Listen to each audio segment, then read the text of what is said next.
The devil's advocates whisper in the hall, where justice wears a mask and truth begins to fall. Every thread they pull, every lie they weave, in the courtroom's dance, who's left to believe?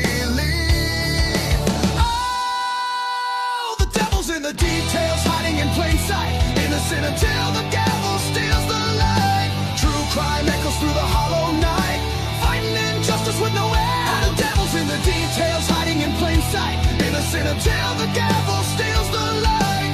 True crime echoes through the hollow night, fighting injustice with no end in sight.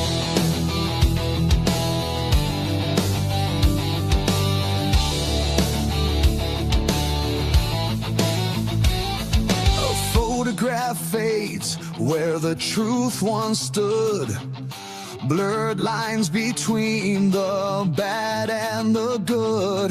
The scales they tilt with every silver tongue, while the broken cry for a song unsung. Black robes sway like shadows on the wall, one wrong word and the mighty fall. Who's a sinner? Who's a saint? The jury's out, but the verdict's faint. Oh, the devil's in the details, hiding in plain sight, innocent until the gavel steals the light. True crime echoes through the hollow night, fighting injustice with no end. The devil's in the details, hiding in plain sight, innocent until the gavel steals the light. True crime echoes through the hollow night, fighting injustice with no end in sight.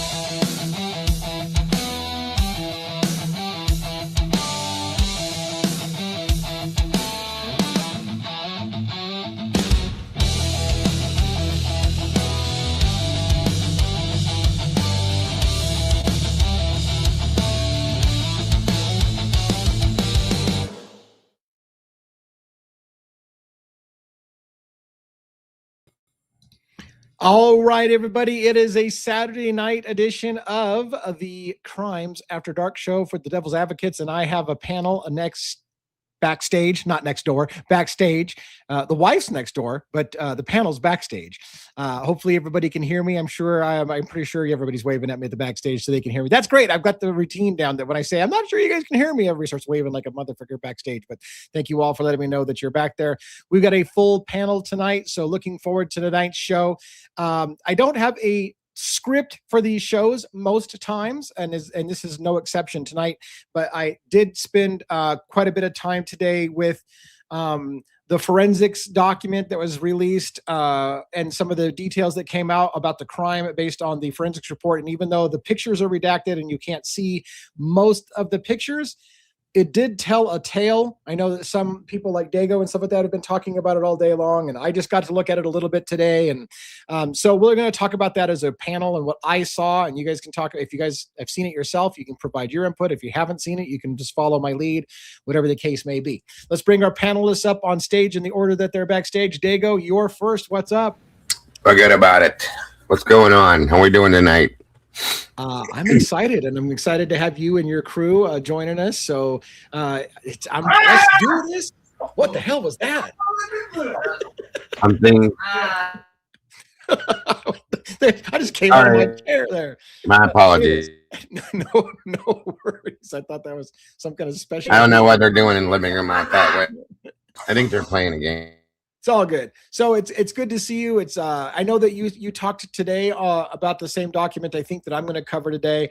I was lamenting to people a little bit, all day that I can't keep up with this case. Like no matter what comes out, somebody's already read it and done a 12-hour live on it already, and I'm behind the scenes. And I feel, in some regards, I feel defeated because I can't even get started before everybody's already covered and made opinions. But you don't feel bad because I had Bronx as a guest today. Bronx Tales, Logan from Bronx Tales, and she read it through. I didn't know. There's a couple things I knew from hearing other people talk about it, and I got to scan like a little bit. That's all I knew. I don't know anything else about what's in those documents, so don't feel bad. Well, I'll share the things that I've learned, and I could be wrong about it. I've got things to talk about as well. Let me get the rest of the panel up, and we'll and then we'll talk about that as well. Because I think, again, because one tends to read us a little monologue and get us kind of warmed up. I think I'll bring him in last, just because that way we don't have to interrupt the flow and come back to it again. So, Robin, how are you doing tonight? Hello, I'm doing well, thank you. How about you, gentlemen? You have that cat perched behind you half the time. It's hilarious. He's a camera hog. He photobombs me all the time. Like, Looks I like don't know what gonna- it is. He just senses the love That you're from on the camera. audience. I don't know. I was going to say, is it a normal thing for him to be up there only when you're on camera? Probably Yeah, only when you're on camera, right? No, he gets up here a lot when I'm on camera. I don't know what it is. Somehow I don't know if he likes the voices, like you guys' Yeah. voices, Oh, and maybe. I don't know. He just You know what's funny about that, guys? I've had more than one person tell me that their animals have gotten used to my voice, and when I'm on, their animals will actually pay attention and stuff like that. I think that's weird. Like they'll be My like, dog "Yeah, my does that dogs know your too. I voice. think My that's cats what know your it voice." is. My dog's the kinda- same way with you. He knows people's voices now, and he comes walking Yeah. through looking for like. It's funny. It's weird. It is weird. You wonder what's going through their minds when that kind of happens. But anyways, good to see you. Another night in the den, as we call our denizens. We started out trying to find a way to call our community, because I noticed that other communities all had nicknames, and we said we need a nickname, so we called ourselves the Devil's Den. Which then somebody said denizens one night, and it kind of stuck. We're like, that's kind of a cool name. We're the denizens. So we became the denizens. And you got the meatballs, and we got all these different nicknames. Everybody's got these, the Hive over in Birdie's show. We've got all these different names for our communities, and I think it's kind of cool. It just gives us a sense of identity for our people, and makes us feel a little bit more connected. So I love that kind of stuff. And Joe is taking a sacrifice today to join us. I understand you're missing something, right? Yeah, well, hopefully I'm not totally missing it. As I said backstage, the first UFC card on Paramount Plus is tonight, right now. It's starting right now. And I'm a committed member of the team. And so I would rather be here with you guys and the denizens and the meatballs and the mods for my Saturday night. I love that. I mean, it's hard for me, like I said, if it isn't a playoff game like the Seahawks are doing tomorrow night, I try not to avoid the show, but I do try to not have my games spoiled, and I wouldn't want my fights spoiled. By the way, I'm curious, because we talked a little bit about this before, Joe. I used to be a big UFC fan, and then they had a title fight like every 2 months, and it was pay-per-view, and you had to pay like $80. And I'm like, Yeah. I can't keep up with the UFC. I stopped. Towards... I used to follow it really Yeah. closely. I had a blog. I had a UFC blog that I did for a while, and a website, and I was writing every week about MMA and the UFC, and then it just got to be ridiculous, man. The pay-per-view prices just kept going up, and I just thought, I'm like, this is bullshit. I'm not going to spend $80 for a pay-per-view. And then where I live, no bars get the fights. There's not a single bar where I live that gets the fights, because there's not enough people here. They priced the bars out of it too, right? Right, because the bars have to pay a lot of money based on their capacity to get those. So anyway, I to go all the way to Denver to watch cards is just not practical. So I just saw Robin Hayukin, her cat, like Hayukin. She just threw the cat across the room. She just lost her mind with the cat. Sorry, I didn't want him to puke on my head. He's having a hairball, so I'll be back, guys. So what I was going to I know that this is a true crime show and we're going too heavy on UFC, but is the move to Paramount going to mean we're going to be able to watch UFC fights now on a regular basis without paying $80 every 2 months to watch a title fight? Or well, supposedly, I checked earlier today, and there was no extra charge listed for the UFC fight. Now, nice. Whether that's going to change once they get you roped in, and they get people roped in to subscribe, they might give a few for just the base cost and then start tacking on up charges. I wouldn't be surprised, because they paid over $7 billion to the UFC to get access to their whole catalog and to all their fights. Wow. So I'll be surprised if they keep it at a flat rate, but hey, if they do, that's great. I'll start watching it again. Yeah, for me too. I'd love to start watching it again. And again, I know we're a true crime thing. We got to get back to it, but hopefully they fix that, because I think they priced out the average guy. I know that's when I quit when I couldn't keep up with it. And so if they, it's a catch-22. It's all about finding that sweet spot of where enough people will watch and they can charge you the most they can while keeping the most people engaged. So we'll get some stuff off of Dago's face. There you go. See, you're still there. I got you. Anyways, let's get one up. And one can also say his greetings and read us in, and we'll get started as a team for the night. What's up? Good to be alive. You disappeared, sir. Where'd you go? There he is. I used my vampire powers. Yeah, it's a vampire. Vampire powers. Yeah. Oh, you got. How is everyone doing? Hi, Dago, JJ, Robin. What's up, buddy? Good night, Jackson, Juliana, and my wife. Love you guys. Good to see you, man. Good to see you. All right. It's after midnight, not the dramatic kind, the quiet kind. The hour when the world feels honest, because there's no one left awake to lie to it. College towns aren't supposed to feel like this. They're supposed to hum, to breathe, to stay loud enough that nothing truly terrible can slip through unnoticed. But on one street in Moscow, Idaho, silence did exactly that. 4 lives ended before sunrise.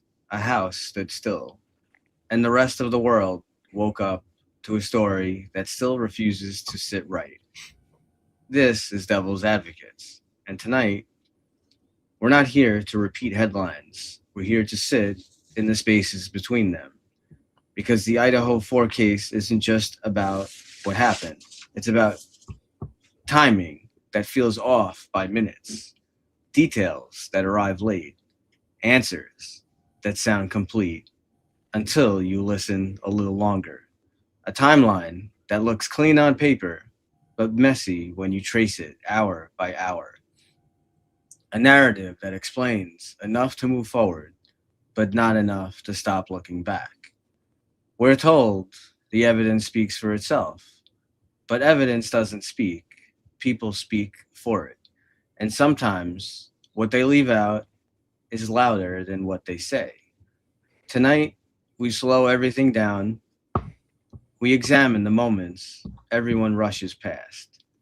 We question what's considered settled and ask why certain questions never seem to make it into the room.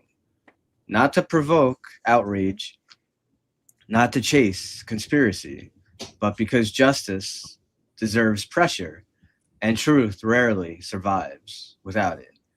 This isn't about taking sides. It's about refusing to confuse certainty with understanding. So we play devil's advocate.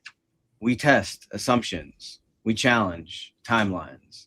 We look at the case from angles most people would rather avoid. Lower the lights, let the silence breathe, stay uncomfortable. Because when a story leaves this many loose ends, the worst thing you can do is stop pulling. This is Devil's Advocates, and tonight, we don't accept a story just because it was told. And with that, live from New York, it's Saturday night. Excellent. Well, it's good to be here on a Saturday night, whether we're in New York or on the West Coast or in Australia or UK or South Africa or all the places all around the world that we have people watching. I still feel like I'm working with this stupid lisp because I've got a tooth missing on one side of my face, and I got to get that sucker fixed because it's changing my speech habits. I sound like I'm hammered every time I get on the microphone, and it's just a matter of just every once in a while my tongue goes into the hole of my. That's just too young all the time. I don't know what the hell's going on with that. But. You might want to rephrase what you just said. Yep. That's all I'm saying, buddy. Whatever it was, I know I'm embarrassed. I don't even know what I said. Apparently I said something wrong. That's it. That's it. Show's over. It's Saturday Hey, night. Saturday night. Anything Okay, well, goes at this point. Yeah, I guess I'm turning red. I have no idea. Oh, Amanda's like, that's gonna be clipped. What the fuck did I say? We're creating a gag reel for the end of the year, folks. So get yeah. ready. God. It's gonna be This is good. one of the rare ones where I don't even know what I said. I have no clue what I just said. So We'll that's tell you after amazing. this. Oh my God, Lee. Look, I'm I gonna said call a fucking ambulance for myself here in a minute. all right, look, this is horrible. This is not a way that I normally would like to start Oh, the that show. was great. That was great. Okay, well, I'm glad that we can have fun on a Saturday night. So here's the deal. I want to ask you a Okay. few things. Before we get into, again, fuck this Idaho 4 case. There are other cases in the world. There are other cases in the world. And all we talk about every night, it seems like, is Idaho 4.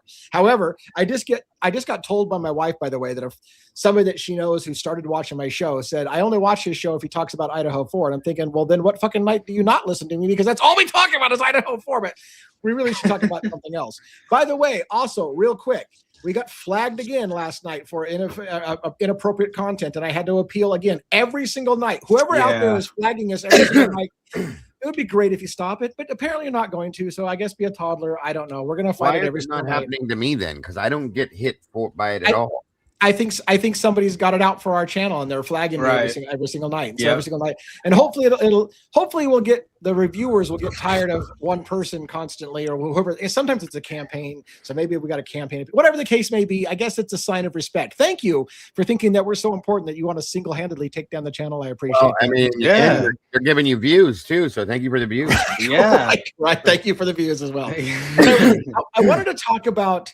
Did you guys happen to see? And I hope I get this right, that I think it was on the Gonzalez's family page that Steve's starting to engage people in the chat Yes. and basically Yeah. fighting with us and calling us a bunch of idiots on the chat that we don't read and listen properly and whatever. And Jack DeCour is completely innocent and you guys need to leave him alone. And so you did see this. The biggest question I have was a comment that Steve made about how we're all idiots talking about the 17-minute phone call because that phone call was the day before the murders, not the night of the murders. All this time, have people been talking about the so-called 17-minute call and been wrong about the entire day that happened? And how did we not catch that? Well, why did law enforcement put it out then as that's when it happened? Yeah, that's what I want to know. Like, why did that happen if that's not true? And why didn't he correct that a long time ago? right. So, there's several things that there's several problems I have. One, people aren't going to like this, but I'm going to do it anyways. One, in a way, good for Steve engaging the audience, and so now we're having a discussion, right? So now he's actually debating with people. So maybe that's a good step. But maybe rather than calling everybody a bunch of names because we think you got something wrong, acknowledge that everyone in America has questions and it could just be resolved if you guys would just fucking start talking to people. But instead of doing this name calling shit all the time, which is doing nobody good. So on the one hand, I commend the family for being maybe more open and trying to get a dialogue started. And they're talking about now maybe going on social media channels and talking about it. Good. That's a step in the right direction. Yeah. We all have questions. Yeah. But maybe don't shit on everybody because they don't come to the same conclusions you do, and let people ask those questions. Or maybe acknowledge that everybody out here that you're calling names that you're basically taking a hot heaping shit on are all people that are here only because, and I swear only and mean only because we want to see your child get absolute justice for what has happened to her in your family. So again, Right. Well, you know, Steve Yes. G has always come across to me from day one as sort of like more conservative or libertarian. Yeah. So if people don't believe the official story, it's not his concern to try to change people's minds. Yeah. That's not the way life is and the world works. Yeah. He knows what he knows and he's directly connected to it. And and anybody would understand that. But that doesn't give people the right to try to silence other people. Don't listen. If you don't like what people are saying, then don't listen. Why would you want to silence people? Yes. Is it because it threatens the lawsuit, the WSU lawsuit? if the official story is not accurate? I mean, is it all about money? I mean, Yeah. if Well, I've sadly, it been, makes you wonder, Joe, because what other option do we have to see it in other than what you just said there? Truly, yeah, I mean, if I have my beliefs about Koberger, and that nothing has changed my belief as of yet on what I Right. think his relationship to this whole thing was. But I could be wrong, and that's fine. If it's proven that I'm wrong and I enough to convince me, then I'll Right. change my Right. point of view. But it has not as of yet. And so I'm going to question things that don't make sense to me, whether Hmm. it bothers other people or not. and I've said the same thing even on my panel because I usually leave a link pinned at the top of my chat. I've said, Steve, which I know he won't, Steve and or Olivia or Christy or anybody for that matter that would want to. My panel is open to many, many people.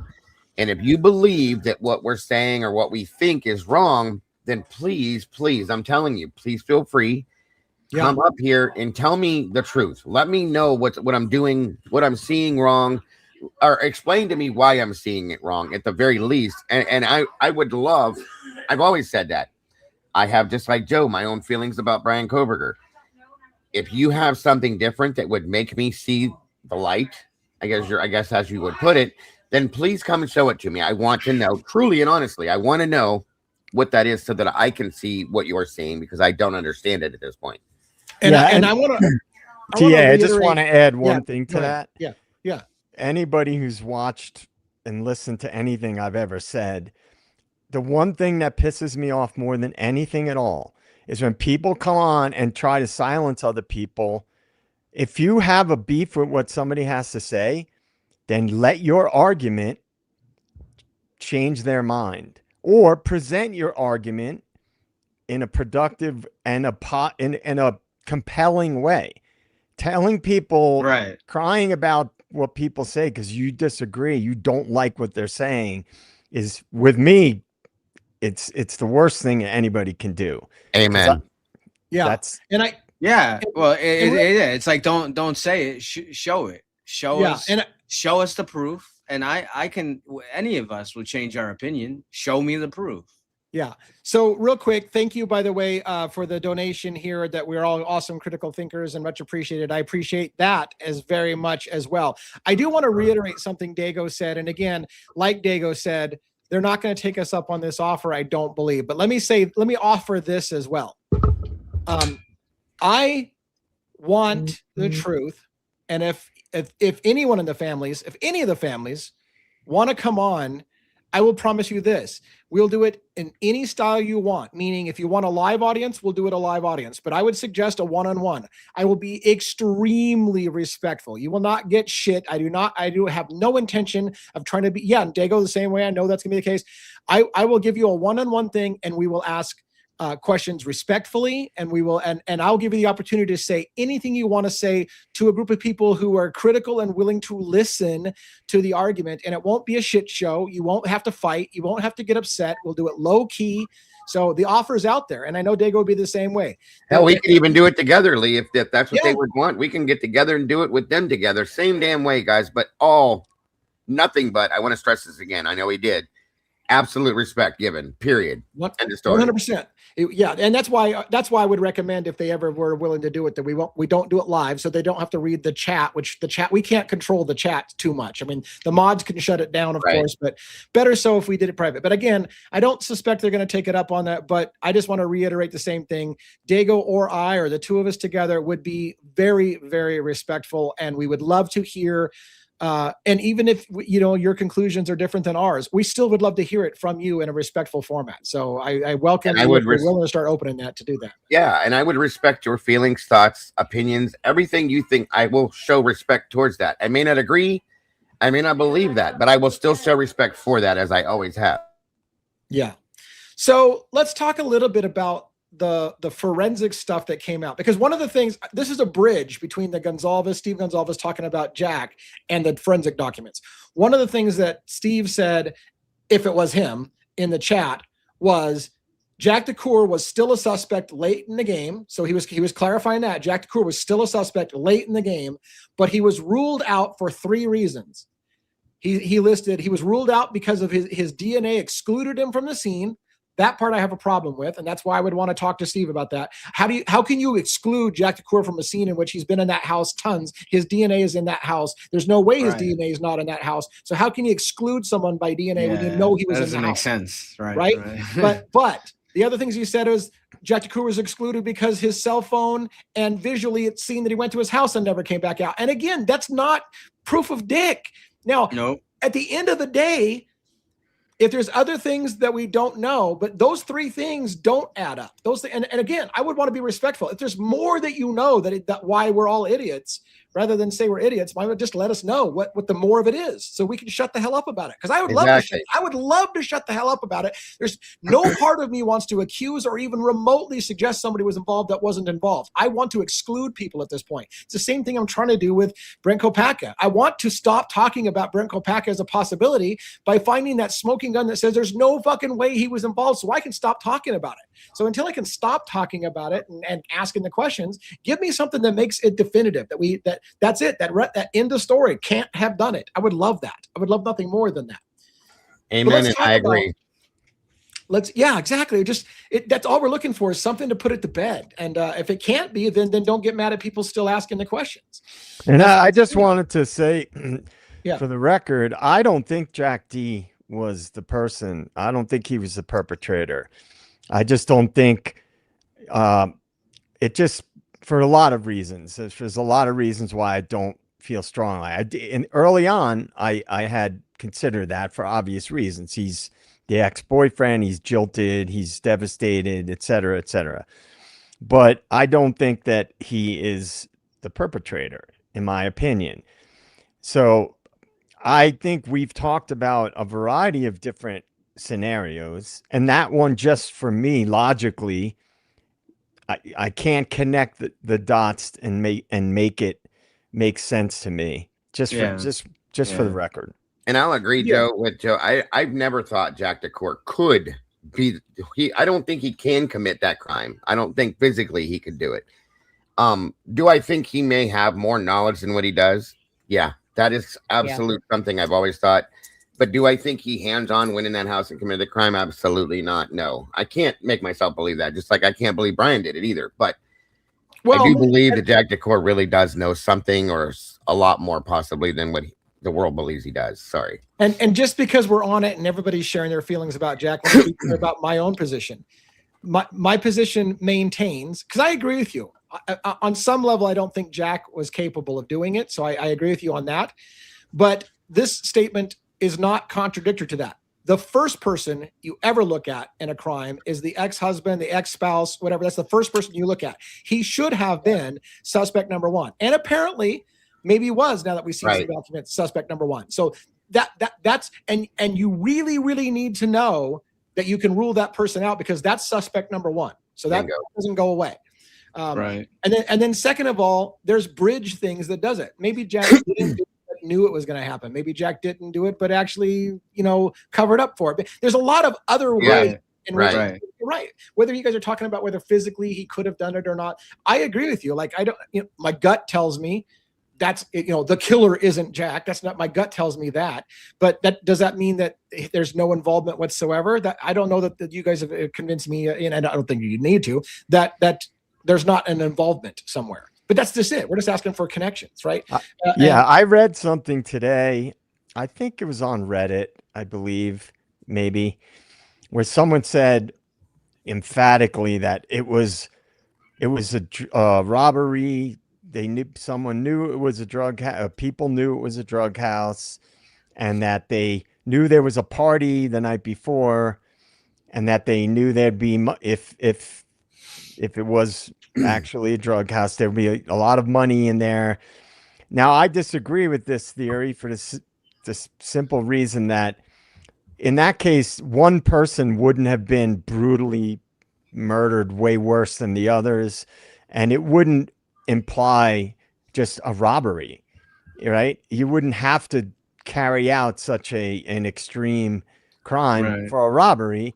Bingo. Yeah. And then if Dylan and Bethany were in the house at the time, if someone was robbing the house, they would have, unless they were really on the inside, they would have looked in all the rooms. Yes. Because right, unless And you wouldn't use a knife, I wouldn't think either, Joe. Like that's the knife thing makes it a little bit more personal, in my opinion. Like if somebody went in to rob that house for drugs or money, they're gonna go in with a gun, bing bang boom, it's done, and they're out the door. They're not gonna waste all the time that they wasted actually physically going at each single person. And then there was quote unquote experimental post-mortem injuries. Like that's something different altogether, in my opinion. That's not just a robbery. So there's like a torture element to this crime. Now after looking up another thing, and I had messaged one about this on Discord, and I like to get feedback from people in the chat and on the panel as well.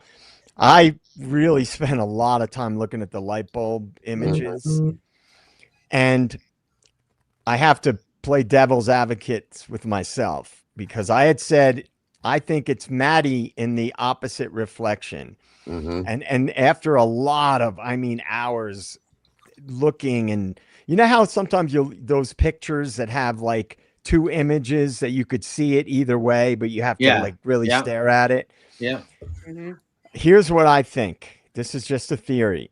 I think you can see Maddie in that lower image, but it's the image of Kaylee is bleeding over into the image of Maddie because of the curvature of the light bulb and the light refraction.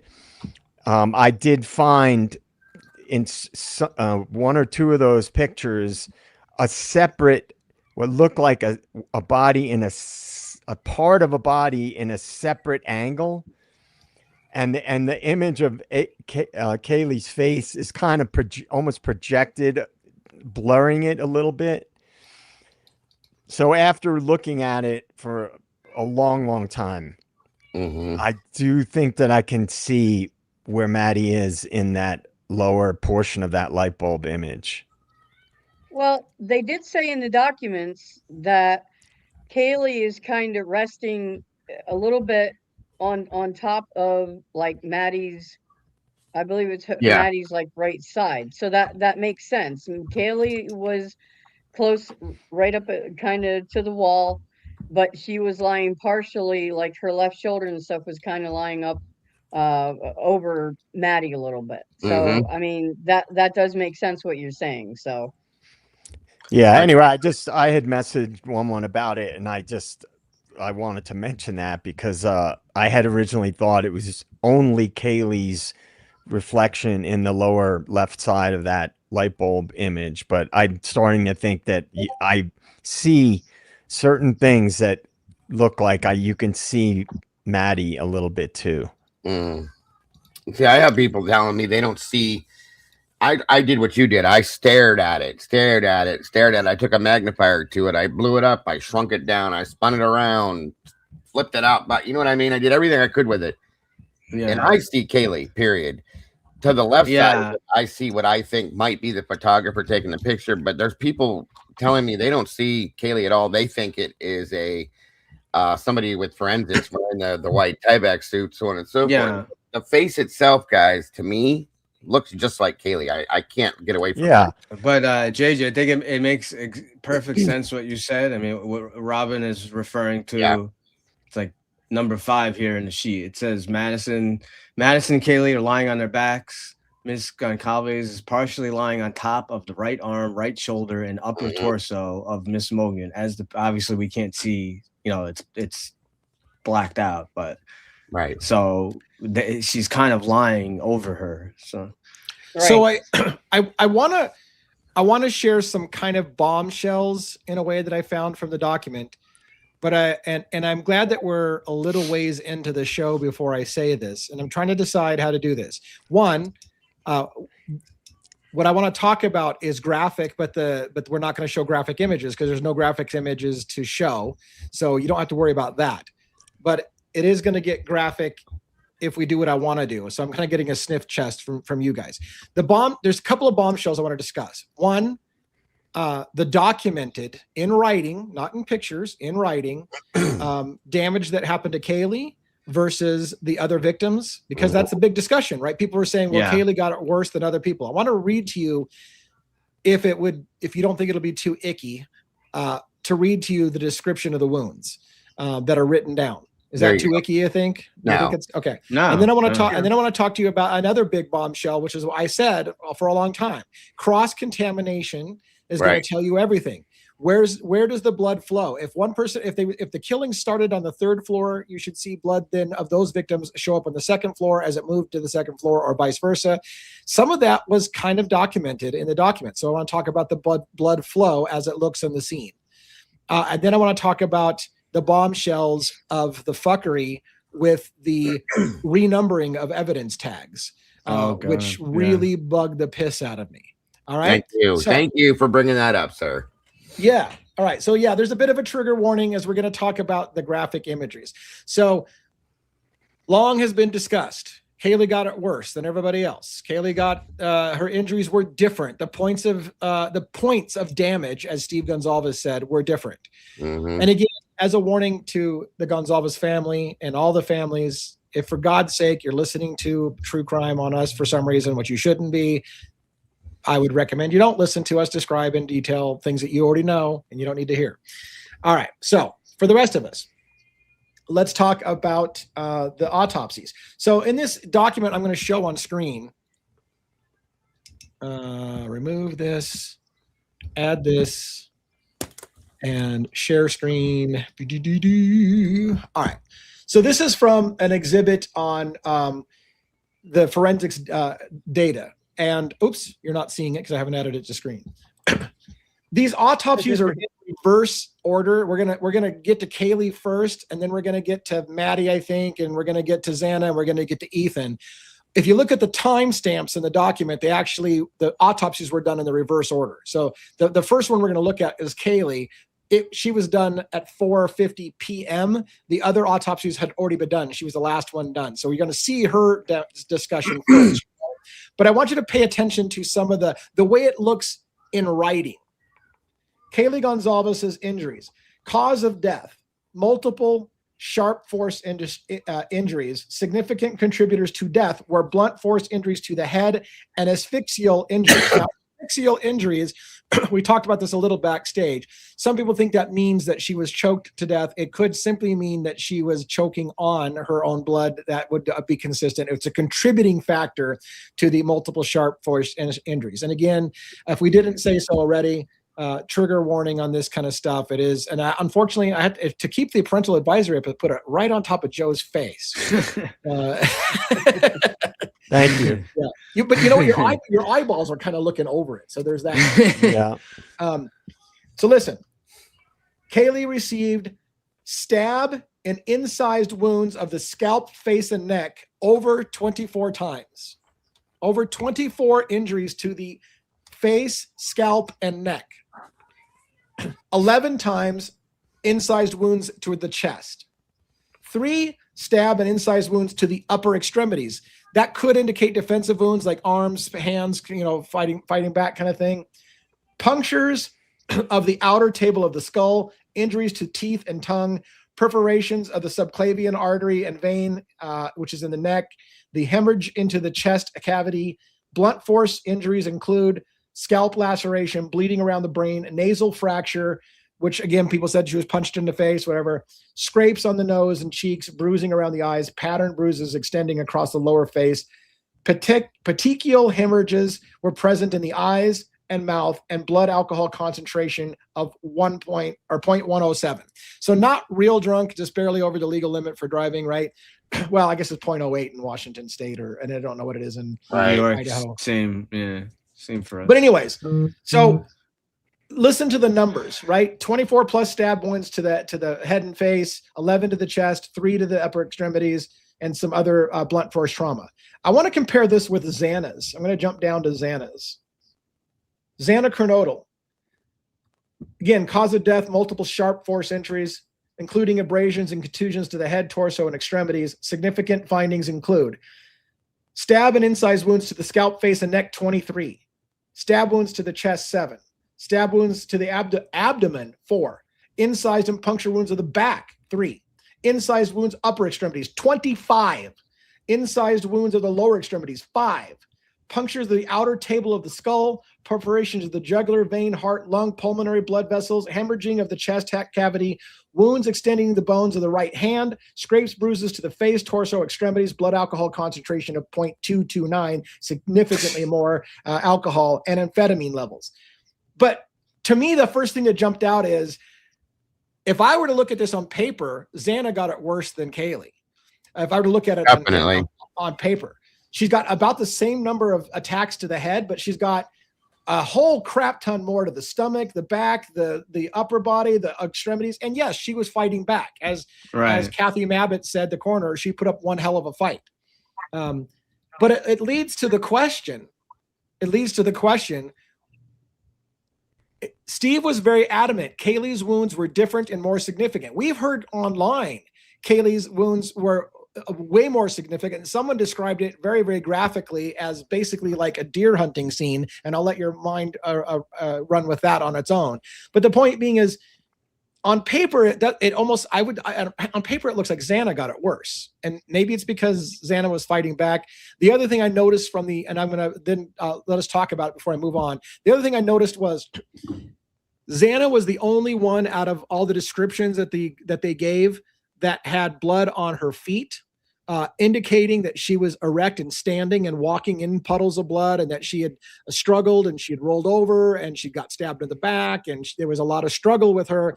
Everybody else didn't have blood indicating that the flow pattern of the blood flowed down their legs to their feet or down their legs, suggesting every single one of them was laying in a bed when they were attacked and never got out of the bed. Unlike Xana, she was the only one that was erect on her feet. So I just wanted to get your thoughts, if you guys have seen all this and had thoughts about it. I have a issue with that. If Kaylee never stood up, how was she stabbed in the back? Well, Kaylee wasn't listed as stabbed in the back. It was Xana that was listed as stabbed in the back. No, you just read it. Yeah. I thought you just read that Kaylee was I stabbed think he was referring to Xana with that. Xana had the back wounds. God, I'm sorry. And see, Xana had the back wounds. I made that mistake too, you guys. I thought because one of her injuries was listed to be as her severed liver, that I thought that it came from the back. Okay. Yeah. And I'm guessing at this point, no. And it's still, I still don't quite understand how some of the injuries were achieved if Kaylee was laying in that bed. But I don't either. The problem. Right. Here's the big problem, because looking at the bed itself and in the room, there's nowhere near enough blood to match up to what you're saying that these injuries match. Like, there doesn't at all. It's weird. Another thing too, DA, in the pictures of Maddie's room, very clearly the bed has very distinct drag marks across the bed. Blood, not like heavy blood, but like a scraping of blood, as if like a body was either dragged onto the bed or dragged off the bed. But it looks to be like it could have been, if some of the theories that we have are correct, that they were not killed in their bed and they were placed there and staged there, that they were dragged onto the bed, or at least somebody was. Yeah. So where you're right. I mean, I think all of us have questioned. It doesn't seem like there's enough blood in Kaylee Maddie's bed to account for what they say happened there. And so how do we deal with that? Like, you know, on the one hand, like, you know, I don't know. I don't know. I don't even know how to do it. We all agree the scene doesn't look right in the upstairs bedroom. I mean, you can, if you want to. I mean, we know the blood on the beer pong table downstairs has Kaylee's blood alone, so there's no contamination there. There's no cross contamination. Right. So she definitely was attacked. She was fighting or attacked. She was attacked there, right? There had to be some kind of. There's a pooling. There's a pooling of blood at the bottom of the stairs. Now, they're saying there's no, there's no evidence of like blood that went down, like, that shows that she was standing. But if she was killed on the second floor, that's where her demise was, whether in front of Dylan's room or at the bottom of the stairs. And then someone picked her up and brought her to the bed. That would, you still wouldn't see that. Not even that one. Something's wrong with that altogether. If we're to believe Dylan's testimony, which is what they want us to believe, okay? Right. I'm understanding this. She said she heard Kaylee come running down the stairs screaming somebody's in the house. And then back in the back area by the bathroom crying, blah, blah, blah, so on and so forth. Okay, that's fine. So you're going to tell me that Kaylee went back upstairs and laid down in bed and then she was attacked? Right. Well, Yeah. Here, Dago, you help reminded me of another thing, and everybody knows this, but let's do it one more time. Dylan supposedly heard Kaylee singing and dancing, heard Kaylee crying, heard somebody whisper something like, "I'm here to help." But now we know for certain Xana got massive wounds, was standing erect, flailing around, had wounds back, neck, everywhere, and Dylan didn't hear any of that. Are you serious? Like, she heard Kaylee crying in the bathroom. Somebody whisper, "I'm here to help you." But Xana, who's right next to her on the wall, right beside her, and is all over the fucking place, she doesn't hear that shit. That's what I'm saying. Yeah, It's not even remotely believable. And then, what person in their right mind would even remotely believe that? And then following her calls, her statement there of she heard Kaylee crying and running down, she doesn't call Kaylee first. That doesn't even make sense. Like if you lived with people, right? Whatever, Joe, Fred, Dan, and your friend, you hear Joe, their voices, and Joe is screaming, and you think he got attacked. Wouldn't you call Joe? You wouldn't call Fred, right? Yeah. So why does Dylan call Xana? She doesn't call Kaylee first. It does. It's her. It makes no sense. And why? And so I want to beat the hell out of this for a minute. If all that happened right next to her room, why did law enforcement not pressure harder how it could possibly be true? How can it possibly be true that this person was getting horrendously mutilated right next to you and fighting back and alive, and you heard none of that, but you heard somebody whisper, "It's okay, I'm here to help you." Right. Like, why didn't cops jump all over that? Like, that fucking makes no sense. You're lying about something. Cough it up. But no, instead what they tell her is, "Don't worry, you're going to be okay. You're going to be okay. We're not going to ask too many difficult questions." She also made an exact word statement, word for word from a Vampire Diaries episode that was playing at some point. Yeah. Word for word. I played the damn episode and it was exact words, one by one, that was stated. Yes. So, yeah. So she's, that.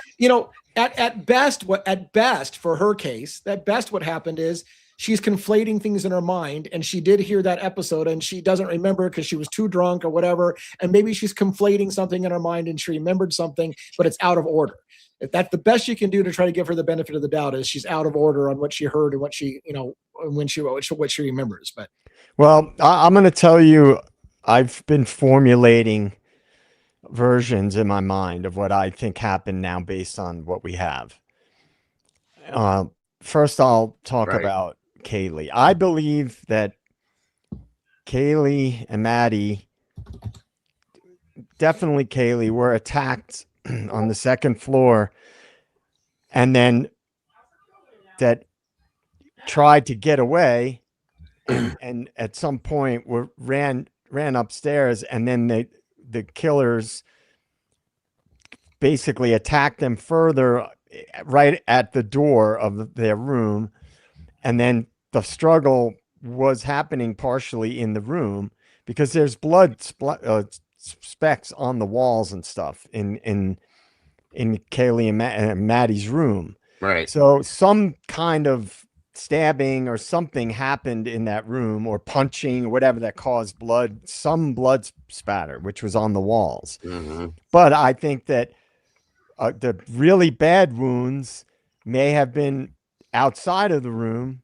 And so a lot of the blood, which would come out rapidly, especially with arterial bleed, was there, and that's where the partial cleanup that we heard about. There was a cleanup attempt happened for that, and so I think that Kaylee and Maddie, by all accounts, were staged in their beds and covered up. Yeah.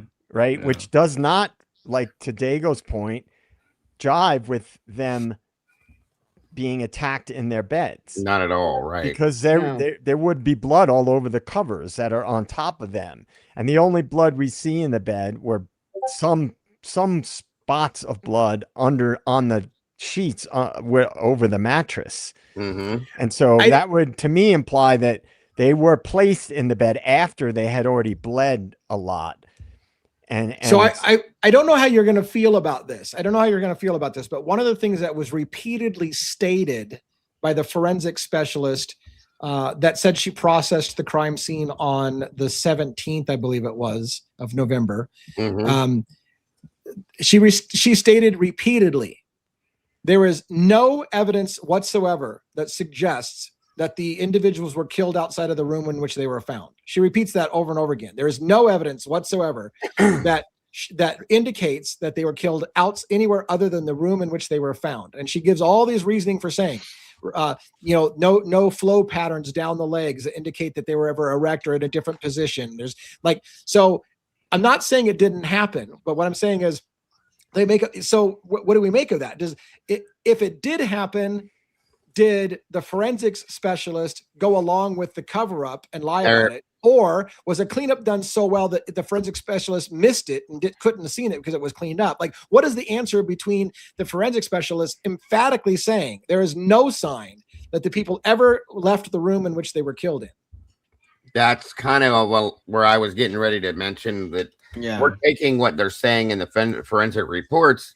Is that because that's what they were told to say, or is that because that's the truth? And there's one moment. I know I can see the wheels spinning in Joe's head. So there's one moment in which, I hope I get this right, people. I hope I get it right, where the forensic specialist, I think her name was Sutton, maybe, said on her first pass through the house, she said Xana's blood was on the ping pong table. And then later on, she amended her report and said, it is inconclusive on whose blood is on the ping pong table as swatch F. And then when they explained, why did you change your statement? She said, I was told Xana's blood was on a certain thing, and I thought that was the ping pong table, so I wrote, it's Xana's blood on the ping. And I'm like, well, wait a minute. Are you fucking doing your forensic report on your own, or are you told where people's blood were and you're writing it? That was the one moment I'm like, what do you mean you were told it was Xana's blood, so you wrote it there, and then later on changed it when you found out it wasn't her blood? That was a bothersome moment for me. You're told. Bingo. Like I said, they were told. Yeah. And there was, if I'm correct, there was blood found of Xana's behind the bar cart, that gold thing there on the wall behind that. So is that true too, or is that not? I don't know what to know, believe or not believe. You know what I mean? I don't either.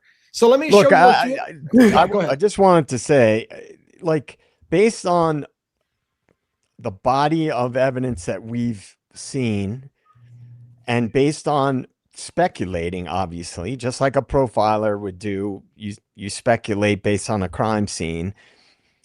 We can't believe the information that in total that has been given, because if in fact there is a cover-up, like it seems that there is, that means things can be manipulated to appear a certain way. Let's just say that things are even darker than what we are imagining. Sure. Let's just speculate that, just for argument's sake, that somebody associated with law enforcement knew things about this crime before any investigation was done. They would have some sway into manipulating things. And in which case, the information, a lot of it could be tailored to fit a narrative. And when you're dealing with powerful forces, big money interests, and the university, who knows what information could have been manipulated? Now, I have a question for you guys. Outside of Maddie's room, there was right at the door, there was what is that? Amino black, I guess. Yeah. So do they put that down to try to get like find latent blood or things like that? Or Yes. what is that used Yes. for? Is that what it's yeah. for? It's to reveal latent things you can't see with the eyes, Blood, and it's print. reactive to blood, and Right. Right. All I'm saying is the bed itself. Yes, there is some blood on the mattress. There are blood specks on the wall, but it's not indicative of what the injuries were that we were told. So they could have been killed right outside the room and there was bleeding that occurred, or they could have been killed on the second floor and they bled in certain areas, and those were the areas where a cleanup was attempted. Yeah, And I see Lala's. We're gonna get to that, so hold tight. It's gonna be a little bit before we get to it. We're gonna get to the Kaylee's blood and Kaylee Maddie mixture. We're gonna get to that, so stay frosty. We're gonna get to that, but let me cover a couple of more bombshells I want to talk about. CODIS, male unknown B and D. So unknown male B was a spot of blood inside the house, kind of down on that second floor, going to the first floor kind of thing. And unknown male D was on a glove outside in the parking lot. And many people have speculated, how is it that you know, for example, it's male blood, but you don't know who it belongs to and you call it unknown and you didn't enter it into CODIS? Exactly. The answer to those questions are in this document, and let me explain it the way that I can best explain it. Now, don't crucify me. I'm going to give you their explanation, because I think their explanation is bullshit in some regards.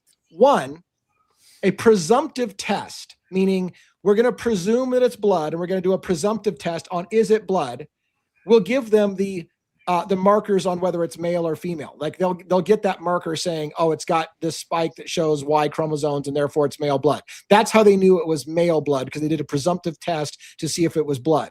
Right. They didn't enter it into CODIS, and this is where you might understand or lose your mind depending on your perspective.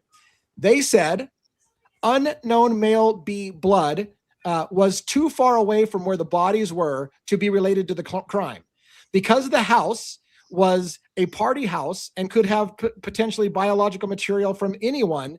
The spot where the blood was at was too far away from the bodies to be reasonably assured to be part of the crime scene. And so they didn't enter it into CODIS. Now, why is this? What's the CODIS part mean? CODIS is a database for crime scenes and for criminals to be entered into. And there's rules about entering people into CODIS who aren't at a crime scene, because you don't want everybody's DNA being put into a database looking for criminals, because people would be concerned about their database or their DNA being put in a database for criminals if they're not a criminal. So CODIS has rules that doesn't allow you to enter things into the CODIS database unless it's directly related to a crime scene or a suspect of the crime scene. So what their argument was, because that blood was too far away from the crime scene, they were not allowed to enter it into CODIS, because CODIS is only for crime scenes and the blood was too far away. They said the same thing about the blood on the glove outside. The blood on is outside of the crime scene, because that's out in the parking lot. It's not the crime scene anymore. So therefore we can't enter it into CODIS. The law permits, or our rules permit it, or forbid us from entering that into the database, because it's not the crime scene. Now, I cry horseshit on multiple reasons. One, the reason why they say that other blood can't be part of the crime scene is because they tell you already, we know the killer came and went from the back door. Right. But what if he went down and went out the front door? So they're just already telling you, we know where the killer went. So therefore blood over there doesn't make sense. We're not going to look at it. It can't be the crime scene because the killer didn't go that way. You know what I'm saying? They're leading the question. What if the killer did go that way and you dismissed it because you assume you know where he went? That's the problem. Second of all, I don't know how a bloody glove out of the parking lot of a quadruple homicide or a pair of panties outside where 3 women were killed is not part of the crime scene to look at. So I think that's horseshit. And then further, before I let you guys talk, along the same lines, Nick Balance, when they were talking in this same document about the cell phone thing, put a 100-meter circle around the house and labeled it CS for crime scene. Yep. And then said any car that pings off a cell tower that went through that 100-meter circle entered the crime scene. So by his logic, thousands of people walked all over your crime scene because that 100-meter residence was a whole fucking neighborhood. So if you're going to say Brian Koberger was seen at the crime scene over and over again, which is what you did with that horseshit, saying he was at the crime scene over and over again, then thousands of people walked through your fucking crime scene because you put a 100-meter spot on the ground. And yet you're going to say the bloody glove out in the parking lot is not part of the crime scene, and the blood in the banister inside the house is not part of the crime scene, but 100 meters around the house is part of the crime scene. What do you guys think? That's insane. So, That's yeah, absolutely it is Yeah. insane. That's pure insanity, Lee. I'm sorry, but that makes zero sense. There's a cover up happening. I mean, it's obvious. And, you know, you hear about, oh, there was a silver car parked outside the house at a certain time. And it's like, what are they covering up? Now, when I hear things, different parts of a case, I look at human nature, like human behavior. If Kaylee wasn't, or someone in the house was involved with a police officer, right? Then if that's true, then it would be fairly logical that that police officer might stop at that house, right? So they might be there. And so I said this before, is it possible that shit went down while police officers were there and they don't want their connection to that event, if they were there in a non-law enforcement capacity, to get out to the public, because it will open up scrutiny? Just if nothing else, maybe they didn't want it to get out that there was a CI there, and people would start asking questions. Why was there a cop at the house at this time of the night? Like, what would they be there for? Why were they there? So then, like, that would be a reason in and of itself for covering shit up. Right. Right. So I'm trying to look at, like, at human nature. You're a cop, you're involved with a woman who's a student. You know, it's probably not the thing that you want to get out, especially if you're married or whatever. And so there's a lot of things that could be explained by, like, let's just say, hypothetically, Rosie being there, because that's the rumor that he may have been involved with Kaylee. Well, that alone sets off a chain of events why people would want to cover that up. And so, in my opinion, I'm starting to have really much darker thoughts about this crime than I had before, and it's purely based on what I know about crimes that have happened and what I know about forensic psychology. Anybody, it's not like cops have never committed a crime. Right. It's not. Look at the Long Island serial killer cases. A lot of questions being raised there about law enforcement. Golden State Killer. Many examples. So Many examples, yeah. we can't be afraid to theorize things. It doesn't mean we're saying this person is guilty, but you have to look at all possibilities. Right. Because you just have to. Part of critical thinking. Yep. Yeah, I mean, it's if a police, no matter how dark it is, Joe, like, that's a fact, guys. There's things that your mind will tell you, oh, we can't think that. That's not right. That's just not right. Oh, people don't want to hear that. I better not say that. But the reality is, I mean, there's been many. This is, anybody can confirm this, instances of bad cops doing really fucking bad things. Yes. And jealousy, substances all play a role. And in my opinion, there were drugs involved both directly in this case and indirectly. Yeah.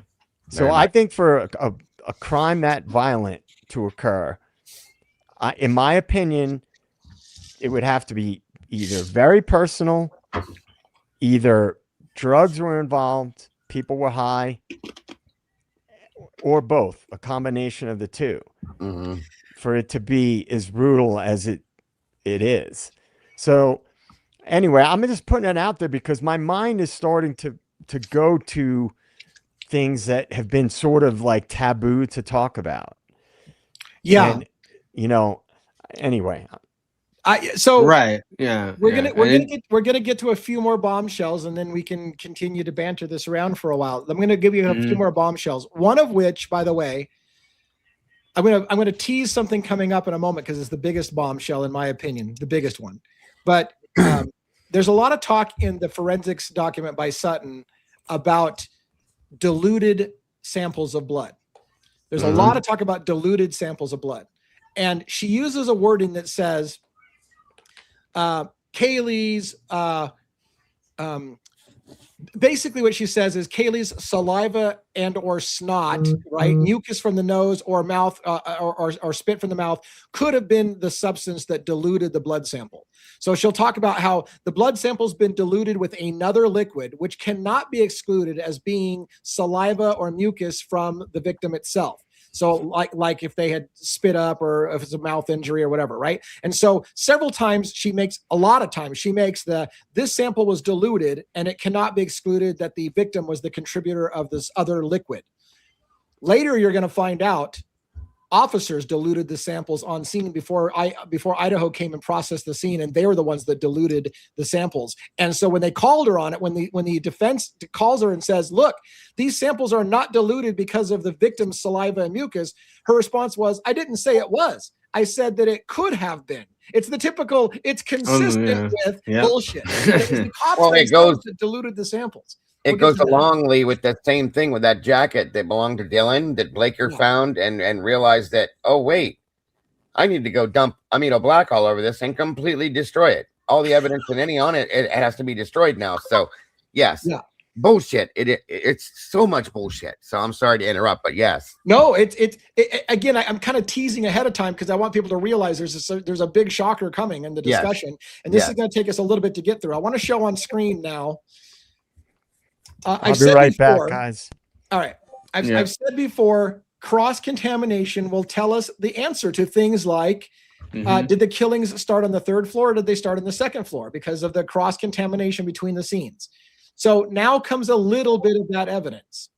This is a picture of the third floor, top where Maddie and Kaylee had been deceased. The room off to the left that you see open is actually Kaylee's room. That's not where the murders happened. They would happen around to the right in Maddie's room, allegedly. But look at all the staining marked here. Stain 41, stain O and N on this side of the wall coming down from the third floor. As well, we will look down here. There's another picture of 41 on the rail, another one of 41 on the rail, close up of 41 on the rail. And then there's blood on the inside, M and L. Coming down the staircase, there's J and E. We're going to see some more pictures. Now we're going down. So that was this part of the staircase. Now we're flipping down, going to the lowercase. There's another smear here called K. There's another, close-up of K. Then down, coming to Dylan's room, another stain there, J. They've got indicated, and so on. The moment that we're going to talk about right now, without going into all the details, is every single one of those samples is primarily Kaylee's blood, and sometimes Maddie's blood, no other person, no Xana, no Ethan. And so it starts to answer that question. What happened? Like, in other words, somebody didn't start killing Xana and Ethan and then go upstairs, or you would see blood marks of Xana and Ethan all over those walls going up there. But that's not what happened. Right. Everything is the other way around. Kaylee and Maddie's blood is on the walls coming down both sides of the staircase all the way down, indicating that Xana and Ethan weren't killed first. That would be my thought process so far. Are you with me so far? Like, we don't see any of Xana and Ethan's blood, according to the forensics person, upstairs.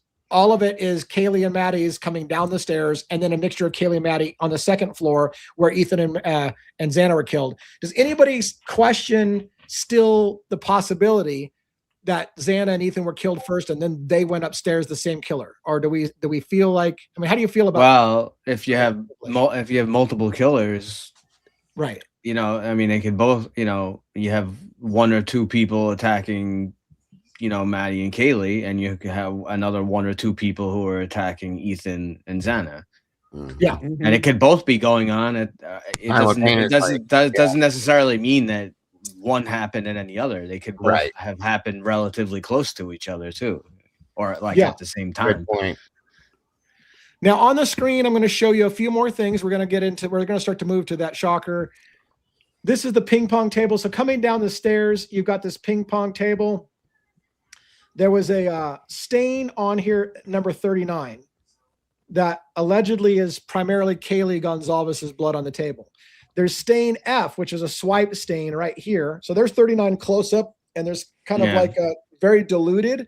And they mentioned, the forensic person mentions this tipped over solo cup as a possible contributor of the liquid that may have diluted this sample. We're going to find out, I think later on, it was an officer that actually diluted that sample. Surprise. In addition, F, the swipe. This is the one, I believe, the forensics person, Sutton, said initially was Xana's blood that was swiped on the side here. Then she changed her report and said it's unknown. We don't know who contributed that. I said it was Xana. Right. I said it was Xana because I was told Xana's blood was on a table. I thought this was the table they were talking about, so I said it was Xana's when it's now unknown whose blood that was. I find it disturbing that somebody told you where Xana's blood was at and you wrote it into your report, but that's another thing. The shocker comes again. So let's continue on. So there's blood stains going. Now this is where it starts to get a little weird for me. This blood stain D is on the other side of the banister leading down to the ground floor. So this supposedly the assailant never went this way. The assailant went up and down from the second floor, out the back door from the second floor. It never came this way. We've got blood on the inside railing. So over on where if you can see my mouse, that's the hallway leading to Xana and Ethan's bedroom. Yes, I can see somebody could come out and drip something maybe on the other side of the wall and stick there. But what about, and that's where it would be. Like, did they touch it? Did they grab it with their hand as they were coming out of the room and transfer DNA? And by the way, that stain, E, where's E? Oh, that was one of this comment right here that I highlighted drove me nuts. This stain was not tested further. That one bothered me. Stain E, right there. They didn't even test that further to see whose blood it was. Are you fucking kidding me? Surprise. Right. But look at this. So again, where my mouse is at, this is the hallway leading to Ethan and Xana's room. This is the stair wall, the wall on the staircase leading down to the front door. There's blood way over on that wall, and over here on this side wall, in addition to the other side of this banister. All of that stuff they dismissed as any possibility of an assailant going down that way, concluded that one of the unknown male things couldn't have been that case because it's too far away from the crime scene. But the blood tests out to be like Maddie's and Kaylee's and different people on, and so they're saying it's spatter or cast off or whatever. Mm-hmm. The whole thing bothers the living piss out of me when you've got stains out here this far out. I don't know what to really make of all that. And I'm trying to get to the comment here. There's no physical evidence to indicate that Kaylee Gonzalez or Madison Mogan was in this location after sustaining their blood-related injury. So they're making the point that, yes, Maddie and Kaylee's blood are all over the wall leading down to the first floor, but there is, as they say, no physical evidence indicating that they were ever in those locations after they were bloodletting. Therefore, their indication is, and here's the problem, therefore, their indication, the killer has their blood all over his body and is tracking it all over the house. And yet he didn't take any of that blood into his car or to his house or anywhere else. He's dripping in blood and casting their blood all over the house as he walks through the house, but he doesn't carry any of that shit out of the crime scene, which fundamentally bothers me. Yeah, agreed. Yeah. I think personally there is weight to the fact that they may have been carried, from one location to another. Yeah. And the people that were carrying them got blood on their hands or gloves if they had gloves on. And then to stable themselves in the stairwell, they put their arms up and made quick contact and left those little prints on the wall in that kind of stairwell area. Because you ever walk down if you're carrying something down a stairwell and you have that wall that's in front of you, you know, Yeah. that's coming down. Mhm. Sometimes you have to, like, if you're carrying something, put your hand on Yeah. that Yeah. to steady yourself. So what else would explain blood getting on those areas and only in those isolated blotches? To me, that's a hand that has blood, or a Yeah. glove that's got blood Mhm. on it, and you're carrying something. So you're steadying yourself as you're carrying it either up or down that stairwell. And that's what logically, that's where my mind goes. It makes sense. All right. So I'm trying to find the best reading for you to get this, but here's what I want you to capture from this next bombshell discussion. Appendix A, response and rebuttal to report issued by Matthew Nodal on January 22nd, 2025. Let me set up the scenario. So Sutton processed the crime scene on November 17th, after officers had already done some processing of their own. And then ISP Idaho State came in and processed the scene further on the 17th. Matthew Nodal is a defense expert and forensics person who came in and disagreed with some of the conclusions that Sutton made on the 17th. And so this contains Sutton's rebuttal to the defense's expert saying what you said was wrong, if that's not confusing enough. Right. But I think the shockers will jump right out at you. Here's what I want to show. Nodal, the defense expert, made this comment in relation to Sutton's original report. This stain, as depicted in the Sutton report, is an altered blood stain. The appearance depicted in the image represents what was left of the stain after the initial sampling conducted by Detective Talbot.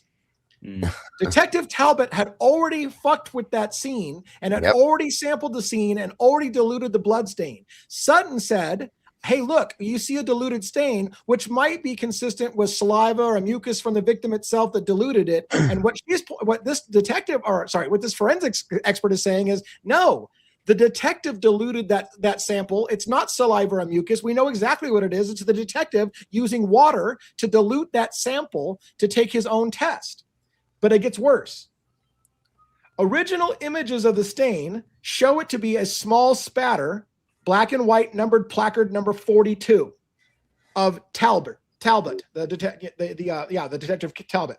The sample was then collected, likely with excessive water applied to the swab, altering the original appearance of the stain.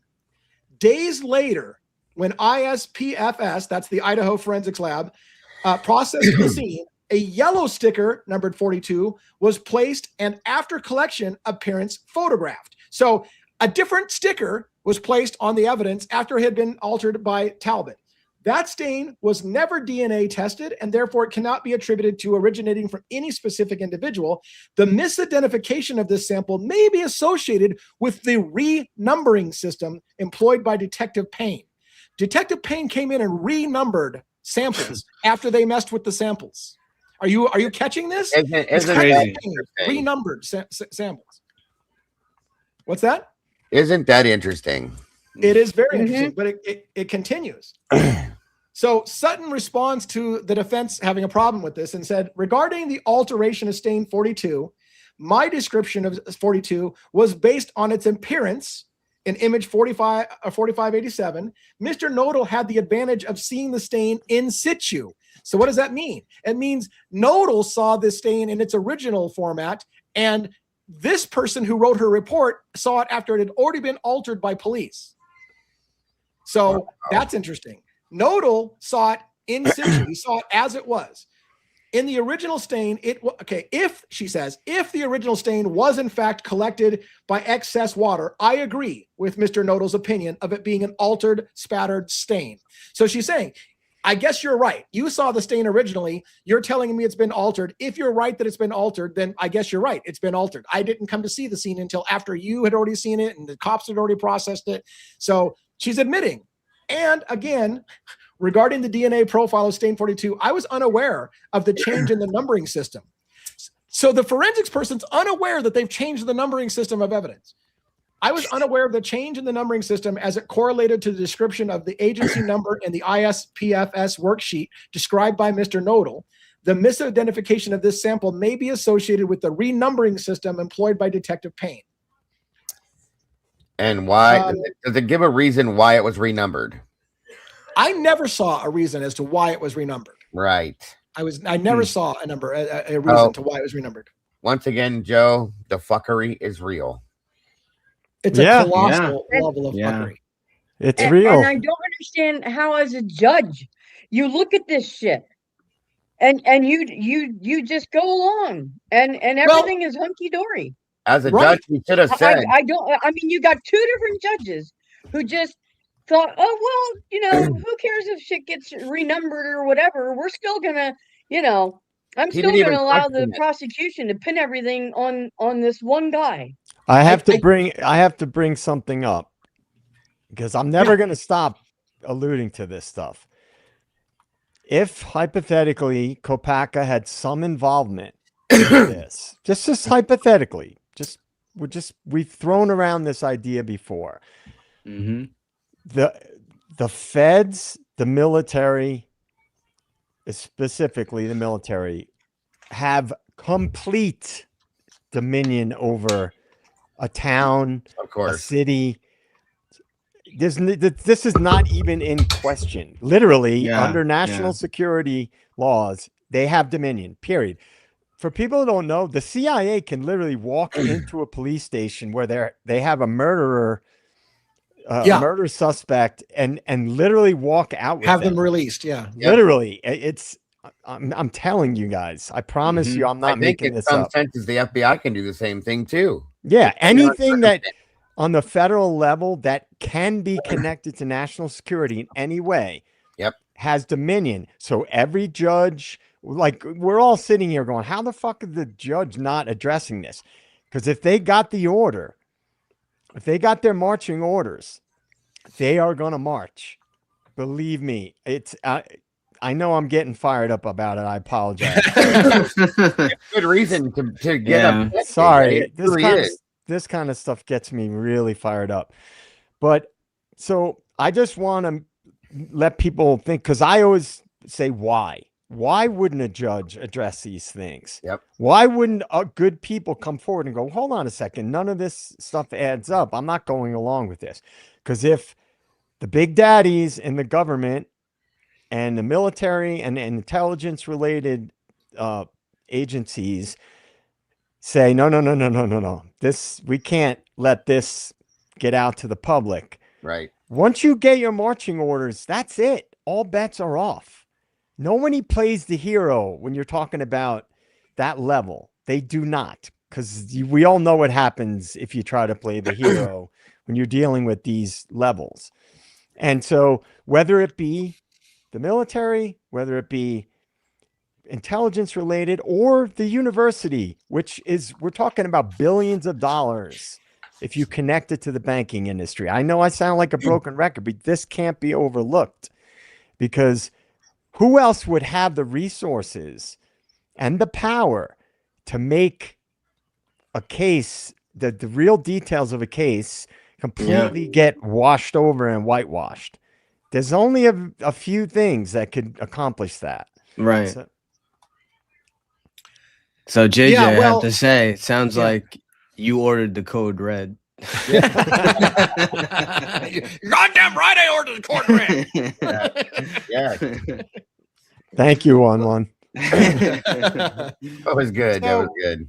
I mean, again, I'm not making any accusations, but many of us wonder why Payne was put in charge. And then now you see Payne, was he the one that discovered the knife sheath? Is Payne the one renumbering evidence at the scene? Is Payne like what? It just, you have to ask all those questions. Is that what happened? Like, why? If he's in charge though, Lee, why is Dustin Blaker's name on every fucking document that's released and not Payne? Explain that to me. Good question. Good question. Fixer. Thank you, Joe. He was brought in. We've talked about this. This is nothing new. He was brought in as a fixer, and I got to give credit to Payne. He's very well spoken. He's very calm. Yeah. Very, very calm. Very calm. And so to me, I can't help but to, my mind can't help but to go to that. I can't avoid what my logic takes me to. Yeah, and you're not forbidden from talking about it. So I mean, I'm glad that you do. It's you. I always say follow the money, and when you start getting into what you talk about, some of the money angles, you know, you can't ignore that. I want to talk about that table and Xana's blood for a minute.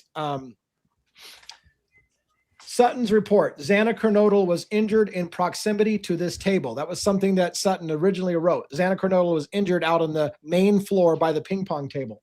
Right. Nodal had a problem with that. And Nodal's comment is this: as a single drop deposited with potential dilution, it cannot be determined when this drop arrived or what specific mechanism generated it. The Sutton report incorrectly reported that stain F, which is that swipe across the edge of the table, revealed the DNA of Xana Kernodle. However, no record of this stain having been tested for source DNA was located in the provided data. So again, Sutton wrote that's Xana's blood and never tested it. There's no evidence they ever tested that blood. No additional or accompanying bloodstain patterns or transfers from Kernodle are demonstrated in this area. So there's no data to suggest that Kernodle was injured or near this table. So the defense is saying, look, Xana wasn't out in the living room. There's nothing to suggest that other than you saying this smear of blood is Xana's blood, which you didn't even test for Xana's blood. So here's her response. Sutton: the incorrect DNA profile originally attributed to stain F has been corrected in this body of the amended report. The conclusion stating that the finding of Kernodle's blood on the table in the living room was the basis for my conclusion that she had suffered an injury at or near the table. My original reporting of DNA from stain F as being blood from Xana Kernodle was the result of my mistaken belief that the description of a stain as being collected on the second floor study table was an alternative description of what I referred to as the beer pong table in the living room. This error has been corrected, and the conclusion drawn as a result of this error has been deleted. So she was told Xana's blood was on a table. She assumed it was the ping pong table. So she wrote, I discovered that Xana's blood was on the ping pong table. And then they caught her on it, and she's like, oh, my mistake. I just assumed when you said her blood was on a table, it was on the ping pong table. So I've deleted that comment. Can I ask a question? Yeah. Does anybody believe that these people that are professionals at what they fucking do are literally this fucking incompetent, this much and this often? Man, all together. They're all together in the same group of people too, you guys. They Come have on. no business being there and doing that job. If they can't do it any better than that, that they're just going to take somebody else's word that stain belongs to. How do you know that without testing? I mean, sorry, but they It's just, if this incompetence. is the level of incompetence, then they have no business being in that job. Bingo. But the thing I'm trying that I'm really struggling with, Robin, is that it's not just one, it's not just two. No. It's a good handfuls of these people all working together with this much incompetency, and I can't process that, you guys. None of these people should be doing this for. I could probably get my grandkids together to have them do a better job than these fucking idiots have done. Excuse my language, but it's ridiculous at this point how much bullshit and fuckery there is. You know, how dare you guys question the official narrative? I know. And I'm offended. I can't don't know how to you read. guys are questioning the official narrative. Well, sorry, that's just how we are. I'm sorry, and I apologize for reacting this way, but hearing this stuff, just like Joe, you apologized earlier. You probably shouldn't, because I shouldn't be doing it either. But we should be angry about stuff like this, okay? Truly, we should be angry. I mean, it can't be just swept under the rug and say, well, they made a mistake. It's okay. Don't do it next time, guys. Okay? I think that's just it happened too much. Fuckery makes me so angry, man. It just right? Especially douchebag fuckery. Yeah. Right? That's the worst kind of fuckery. That's the one thing that there's only two things on stream that'll really get me fired up. One is when we're obviously looking at fuckery, and the other is people trying to silence people. Right. For pointing it out. Right? Yeah. Right. All right. I agree. And by the way, I was sitting there going, wait a minute, are we getting flagged because of the number of times we say the word effery? scene. You know what? Doesn't matter. We're going to do it anyways. You know why you're getting flagged, DA. I know I'm getting flagged. All right, look, I want to point out again, just so you can see it, some of that fight that happens in the document, if you will, about the maybe samples were diluted because the saliva and mucus of the victim itself diluted it. I want to cover that. Sutton report originally wrote, the appearance of stains indicated by the yellow oval in picture 4562 is consistent with diluted blood. Diluted blood is created when blood is mixed with another liquid. The mouth and nose injuries of Xana Kernodle, as noted in the autopsy report, are potential sources of diluted blood. Now, here's the kicker. She did say it's potential sources, but here comes the defense's expert. Nodal said, as occurred with the stains on the third floor, this stain was also diluted through the collection process after it had been documented by Detective Talbot. The original deposit was not diluted and therefore does not fit with a source from any mouth or nose injury to Kernodle. The dilution of this stain is an artificial remnant of sampling. The detective is the one that diluted it, and there is no dilution from the mouth or nose. So her argument is it may have been diluted from the mouth or nose, and he's like, it wasn't diluted at all. When I looked at it, it wasn't diluted at all. It only became diluted when the police came in and diluted the sample. So her response to that is this. Regarding the alteration of the stain, as occurred with the other stain on the third floor, my description of this stain was based on its appearance in an image that she was given. Mr. Nodal, the defense expert, had the advantage of seeing the stain in situ. So he saw it as it was, not as she saw it, which is photographed after they had fucked with it. Mm-hmm. If it is confirmed that the original stain was collected using excess water, then I agree with Mr. Nodal's opinion of it being an altered, spattered stain. Regarding the conclusion that the mouth and nose injuries of Xana Kernodle, as noted in the autopsy report, are potential sources of diluted blood, this statement does not imply a substitute for DNA testing. It is only stated as a potential source and was not intended to exclude other mechanisms. So in other words, she's trying to defend herself. Look, I'm not wrong. It could have been saliva, whatever, but if you're telling me it's water and you can prove it's water, then okay, it's water. I didn't say it was saliva. I just implied it would be consistent with saliva mixing. Mm-hmm. Other evidence demonstrated that only Kernodle and the perpetrator were moving about her bedroom. This statement was meant to imply, to caution the reader, that in this particular instance, an innocuous explanation for diluted blood should be considered in comparison to the dilution of blood discovered in the adjacent living room. By the way, this is important and it's easy to overlook. She made the statement that it was diluted blood and nobody else was in the room except for the assailant and the victim. And holy shit, thank you for their big donation to the channel. I appreciate that so much. Thank you, thank you. So anyways, yeah, that was amazing. I got sidetracked. I saw that. I was like, oh, anyway, sorry. The point being is that Sutton tried to explain, this is important. The diluted blood is important because the only people in that crime scene was the victim and the assailant. But the expert of the defense had to say, au contraire. So was a detective that came in and messed with the sample before you looked at it. Oh, okay, you're right. If a detective was in the scene messing with the sample before I looked at it, then maybe that's another source of it. But you just told everybody the only people in the room was the assailant and the victim. And now we know a cop came in and messed with the sample before you looked at it. So I find those things, the devil's in the details. Those are the things that bother me and are worth mentioning. And, you know, another thing that would be beneficial to cover up is if, and this is just an aside, if there were drugs involved, and we know Xana had methamphetamine in her system, and did Ethan? I can't remember. Yes. Ethan had a crap ton in his system. Yeah, they both did. Yeah. Okay, so let's just a scenario that's very plausible, in my opinion, just as another plausible scenario is if somebody called somebody to have some rugs delivered. Don't do it. Drugs delivered, like I'm gonna say rugs. Pew pew. Nobody got pew. If someone came to the house, right, and it was more than one person, because people roll in groups sometimes.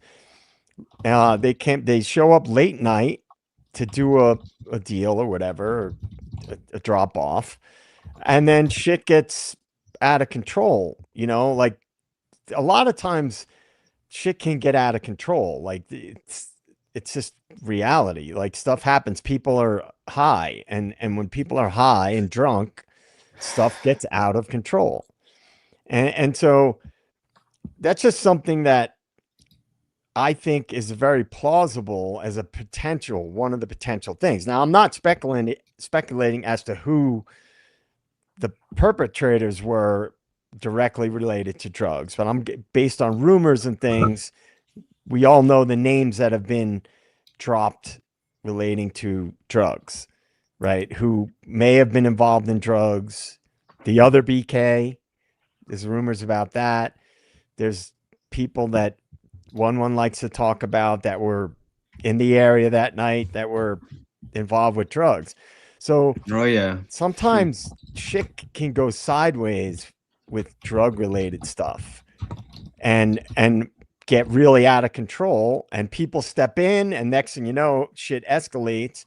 And if you didn't want that to be out to the public, that would be another reason to change the narrative, because that's something that, again, parents would not want to know about that school, that this is shit that goes on there. And I want to point, the question was mentioned about drugs, not rugs, but drugs, right? About the levels of amphetamines. I want to point out something.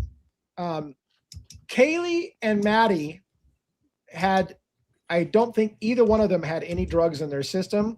They had, Kaylee had a blood alcohol of 0.107. Maddie had a blood alcohol of 0.282. So that's a pretty heavy intoxication, and no drugs. Now let's look real quick at the drugs in Xana and Ethan. Xana had a blood alcohol of 0.22, so she's pretty hammered as far as blood alcohol concentration, and amphetamines in her system of 12 nanograms per milliliter. Ethan had much less alcohol, 0.122, but 260 nanograms per milliliter of amphetamines in his system. So he had a lot of, well, now someone pointed out to me, I'm not a biologist, I'm not a chemist. It's true. The more that is in, as far as amphetamine goes, the less is in, the lesser it is. The more that it shows on the number, the lesser it is. Yeah, that's what I'm saying. Like the science, Right. So the numbers, and also I understand it does with blood pooling and stuff like that too. So when blood pools, it changes the numbers in your concentration. Yeah. So there's a lot of factors to be taken in. All I would say to rather than the levels is to say that, look, Kaylee and Xana didn't have amphetamines tested in their system. Xana and Ethan had amphetamines tested in their system. Yes. But I have a big issue though with Xana, with the blood alcohol level. So Yeah. Not to say, I mean, I've been in contact with plenty of people intoxicated. So has Dago. I'm sure he has numerous. But I just wanted to read something real quick. So because it's important. 0.282 blood alcohol level indicates severe intoxication bordering on alcohol poisoning with extreme impairment of mental, physical, sensory functions, high risk of losing consciousness, memory, blackouts, vomiting, emotional numbness, and a significant danger of fatal respiratory depression or coma requiring immediate medical attention. When it comes to physical, so this is the problem I have at 0.282, severe motor impairment, staggering, difficulty, speaking or standing, nausea, vomiting, impaired pain sensation, potential loss of bladder control. I don't see someone how at that level is fighting. I do want to really quickly make sure people realize that we're not idiots. So I want to state this. Keep in mind, I am well aware amphetamines can be in cough syrup. Amphetamines doesn't mean they were drug users. We understand that. Amphetamines, there are amphetamines in, like I said, cough syrup to make you feel better, because amphetamines is kind of a feel good kind of thing. It doesn't necessarily mean drugs. So for those who like, I just can almost hear it now in my head. DA, you're a fucking idiot. They could have been having a cold and could have had cough syrup, and that's why they have amphetamines in their system. Well, you're right. No, they had Adderall. Stop. They did. We have to be realistic. There is, when I talk about drugs and things like that, I've been around that stuff because of the things that I've done in my life. I played in bands for years. I worked in bars in New York City. I don't pass judgment about it. I'm the one from day one Yeah. who's been saying, whoop-de-doo, kids do Right. drugs. Exactly. Yeah. Big deal. Like, that's, It's college, for Christ's sakes. They're Yeah. supposed to. there's no Right. judgment There's- at all. Yeah. Right. Right. But I also right. know that shit can get squirrely when people are drunk and doing drugs. So Right. when I bring it up, that's why I bring it up. Not because I'm like, grab my Right. pearls, you know?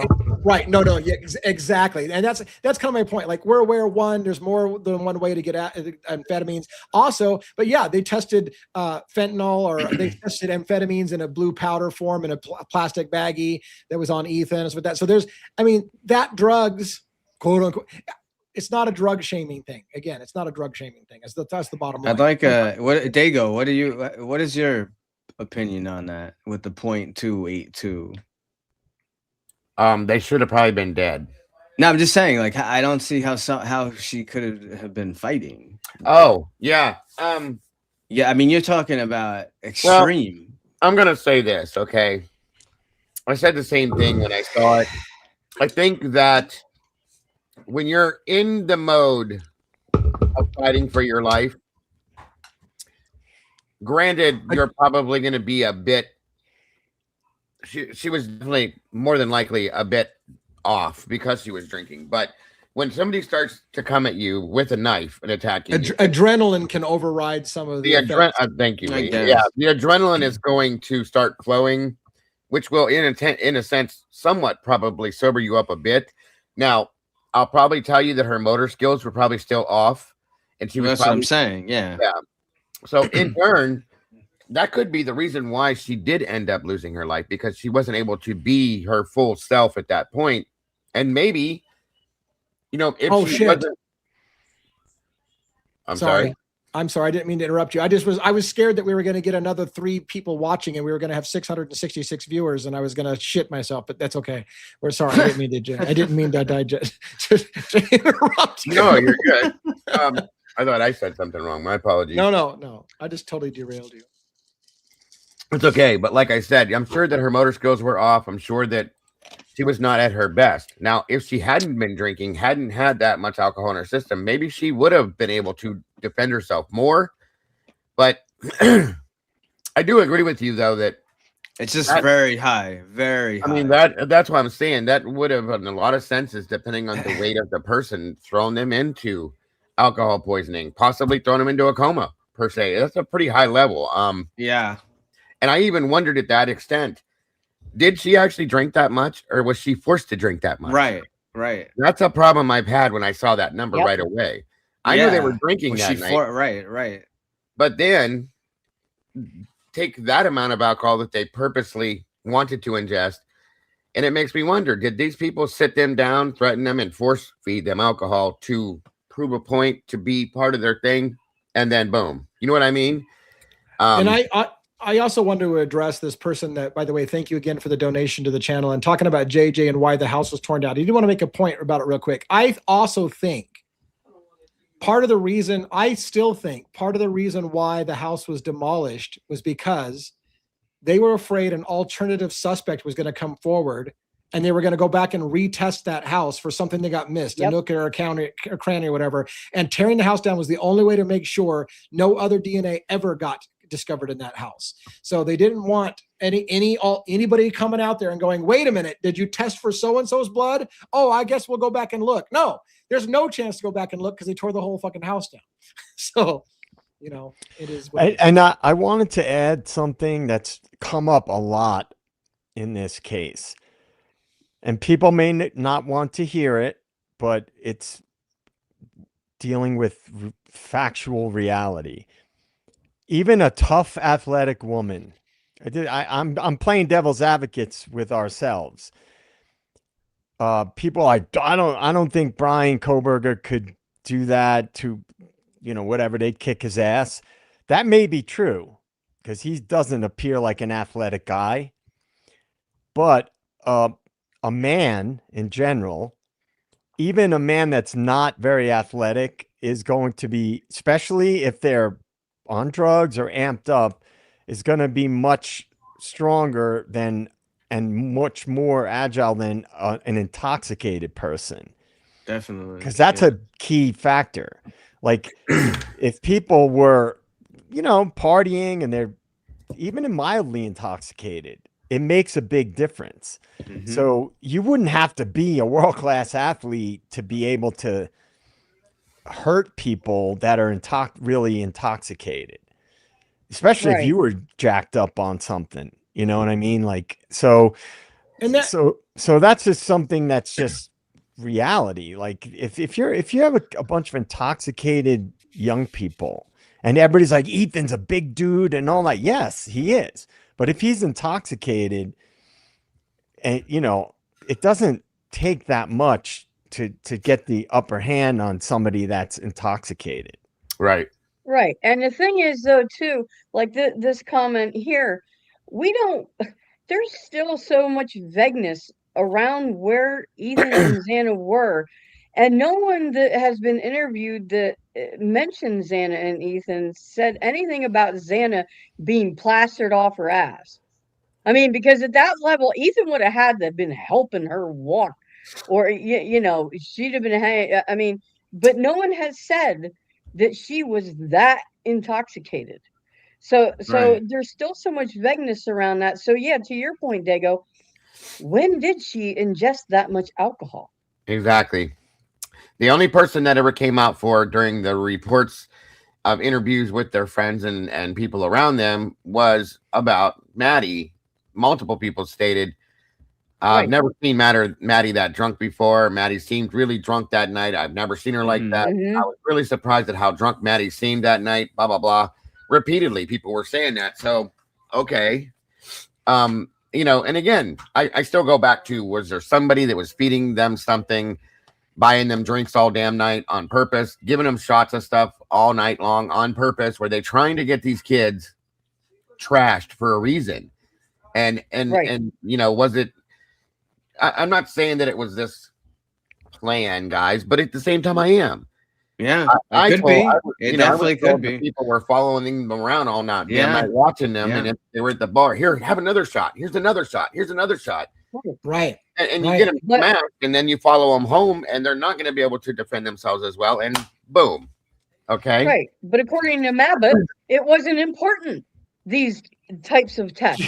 They were Right. not important to the case. he's also the same. Shit my Right. ass. Yes, Ah, exactly. yeah. Well, you don't one even thing you don't even about- have to interview them. You don't even have to interview these people. She's also the same woman that lied about the time she went into the house, okay, and said she went in Right. at 5 o'clock, and the woman didn't even get to the inside the house till way past 8:30, 9 o'clock that night. Okay, One thing about with alcohol and stuff, first of all, Kaylee, I suspect, weighed more than Maddie.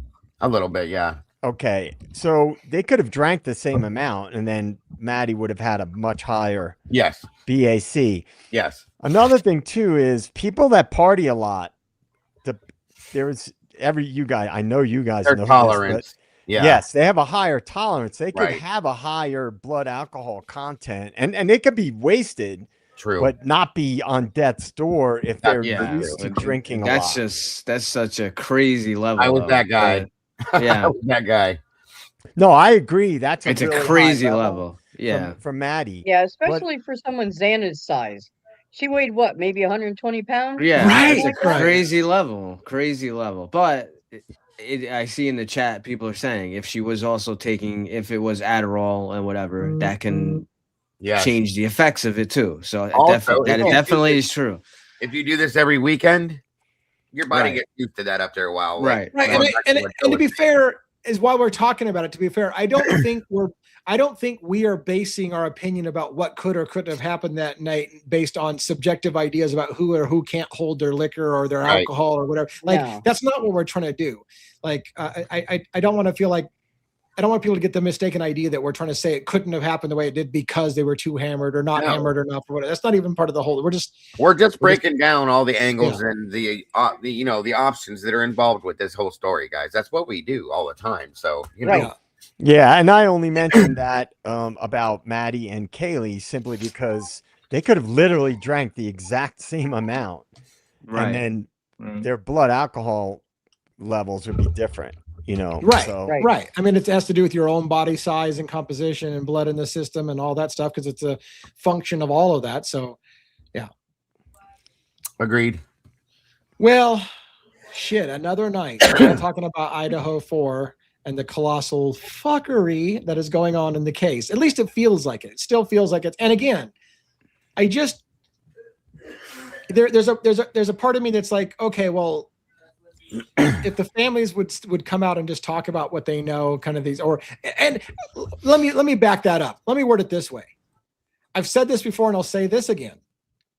If it was just an incel that killed 4 people in a random act of violence kind of thing or whatever, then there is no reason for not just showing us your work. When I was in school, I couldn't just give a teacher my answer. I had to show my work. Why? Because they don't know how you got to that conclusion. Just saying, hey, it's Brian Koberger, trust us, we don't have to show our work. Show the fucking work. If it is what you say it is, there's no harm in showing everybody at this point. It's ridiculous. It's The perfect example. Yeah. Perfect example, Lee. Elliot Rogers.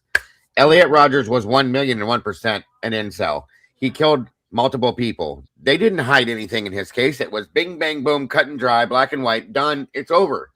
Yeah. They didn't hide There it anything in that case, guys. That is exactly what they're saying that this case is.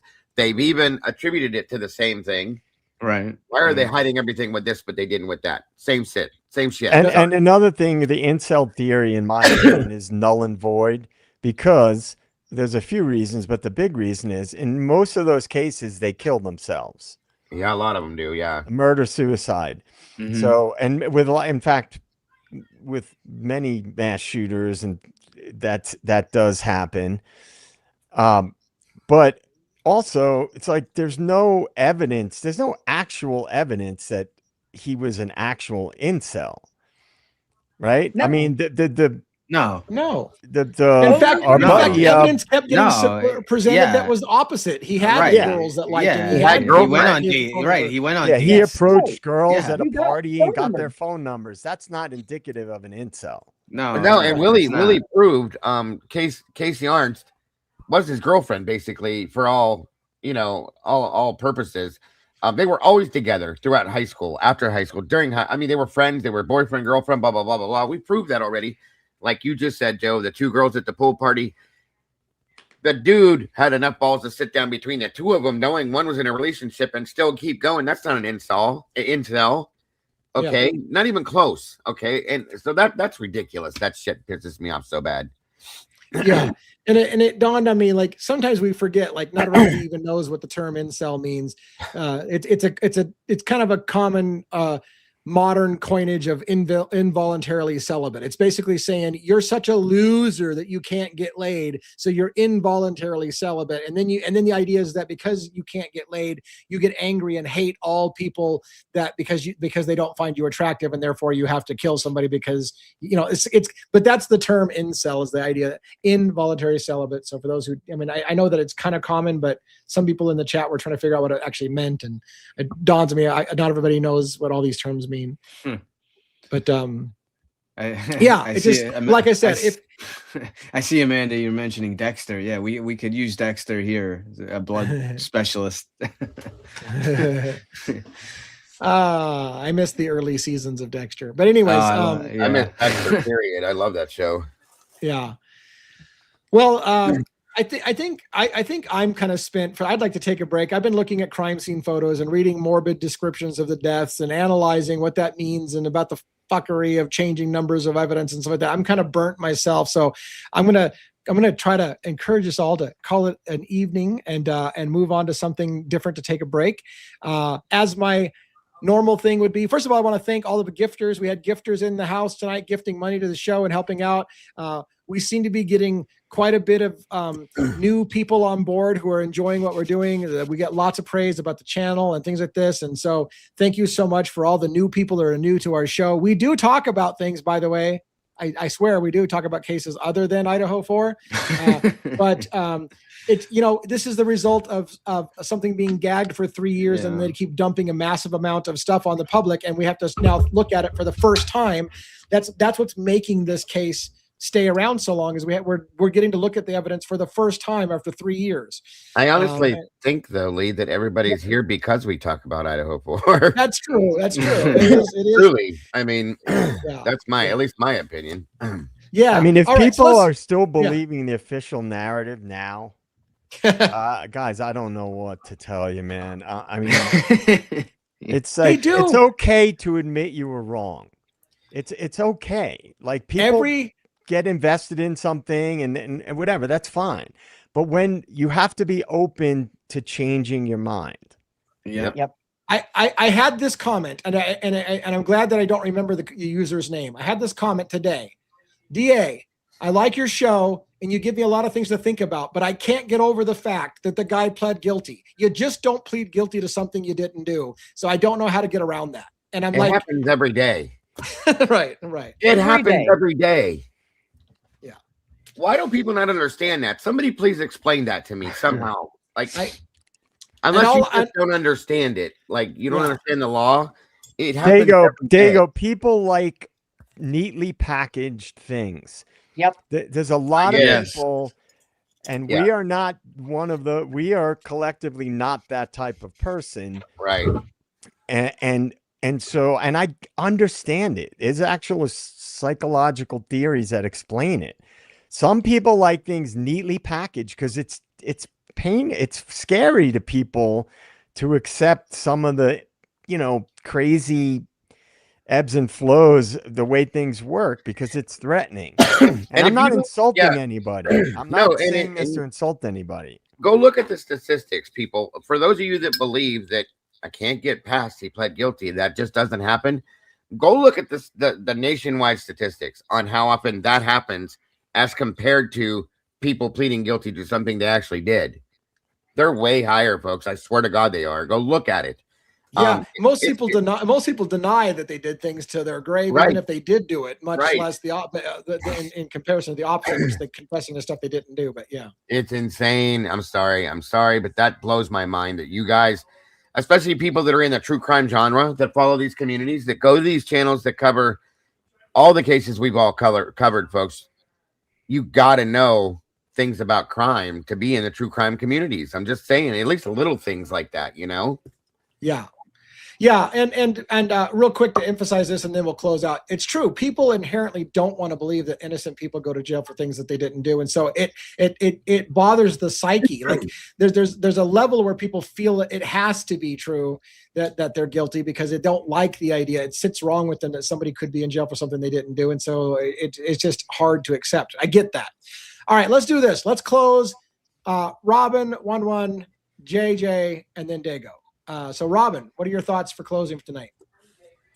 Well, like DA said, I want to thank the people who donated to the channel. We have Mariac donated twice tonight, and also we had Dana Linda.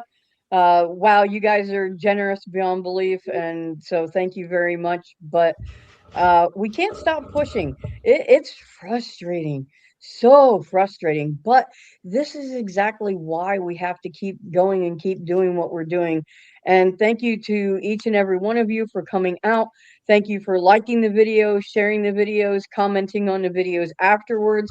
All of this, the donations are great, but all these other things really help us because we need to keep furthering our message. It's too important to stop now. These documents, just this document alone tonight, proves why we can't let up. But thank you guys so much for coming out. Thank you to each of the people here on the panel. Love you guys to death, and all you guys out there, the denizens, the meatballs, our minions, and the blue crew. So it's awesome just being a part of this, and just thank you guys so much. Thank you. Thank you for being a part of the panel and for working with me side by side to get this thing to be better all the time. So appreciate everything that you do for the channel, and you do a lot of stuff behind the scenes people don't see. So Robin deserves a lot of credit for stuff that you don't even know that she does. So thank you so much for that. 1-1, what do you got to say? Thanks everyone for coming out. Great discussion as always. Meatballs, denizens, JJ, Robin, Dago, Lee, great as always. We will be here tomorrow night. Well, I'll be here unless I lose power in this giant snowstorm that we're supposed to get. So make sure you're safe out there. And I'm here to kick ass and chew bubblegum. And I'm all out of bubblegum. Thank you. Well said. Well said. Yeah, thank you very much. All right, JJ, what do you got? Oh, dude, why'd you have to say that right before? Oh, God. Well, thank you to everybody. DA, Robin, 11, and Dago. I really appreciate everybody. The denizens, the meatballs, and all the mods. Once again, I really appreciate everybody.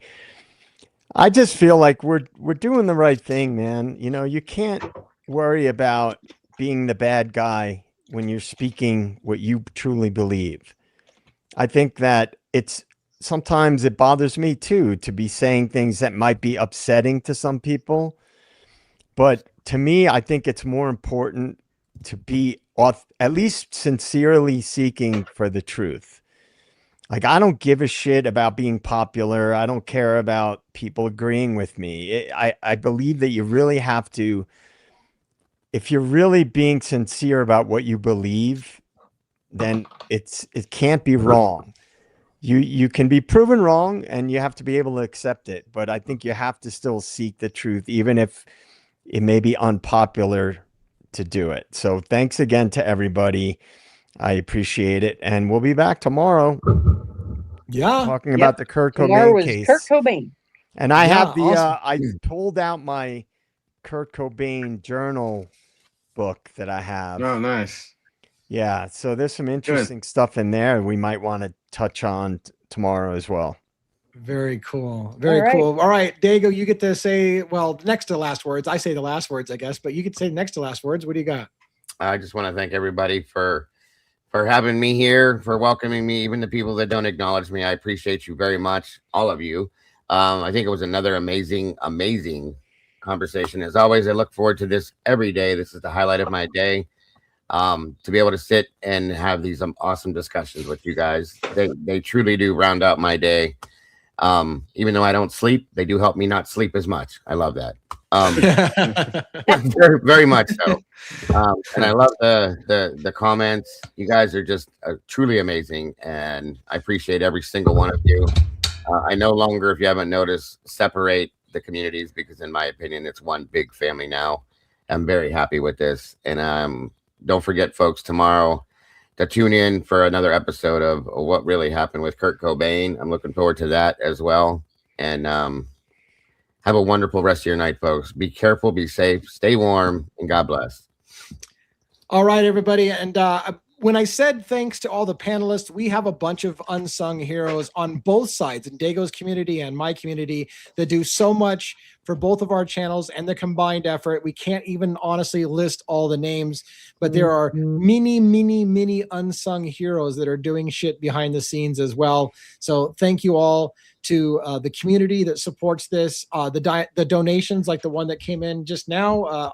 All of those things help keep the wheels turning and keep my wife off my ass to say, you need to go get a real job.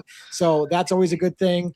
Again, we're not getting rich. I'll tell you that. Nobody's getting rich on either one of our channels, but it does at least give a little bit less pressure of you need to go get a real job kind of conversation. So I appreciate that very, very much. Tomorrow night, I get to try to hope to see my Seattle Seahawks win the NFC Championship and move on to the Super Bowl. If it doesn't happen, I'll be crying for a few days, but I will be back on Monday, even if I'm crying. We'll do that. But the point being is that go Seahawks. Anyone out there in the NFL land, good luck to your team, unless it's the Rams. Otherwise, we'll see you guys later and have a great evening. And good luck on your show tomorrow with the Kurt Cobain stuff. It sounds exciting. I get to take the night off and watch my football game while you guys do some work. Oh, that's amazing. Thank you so much. Have a good evening. Have a great night, guys. Good night, everybody.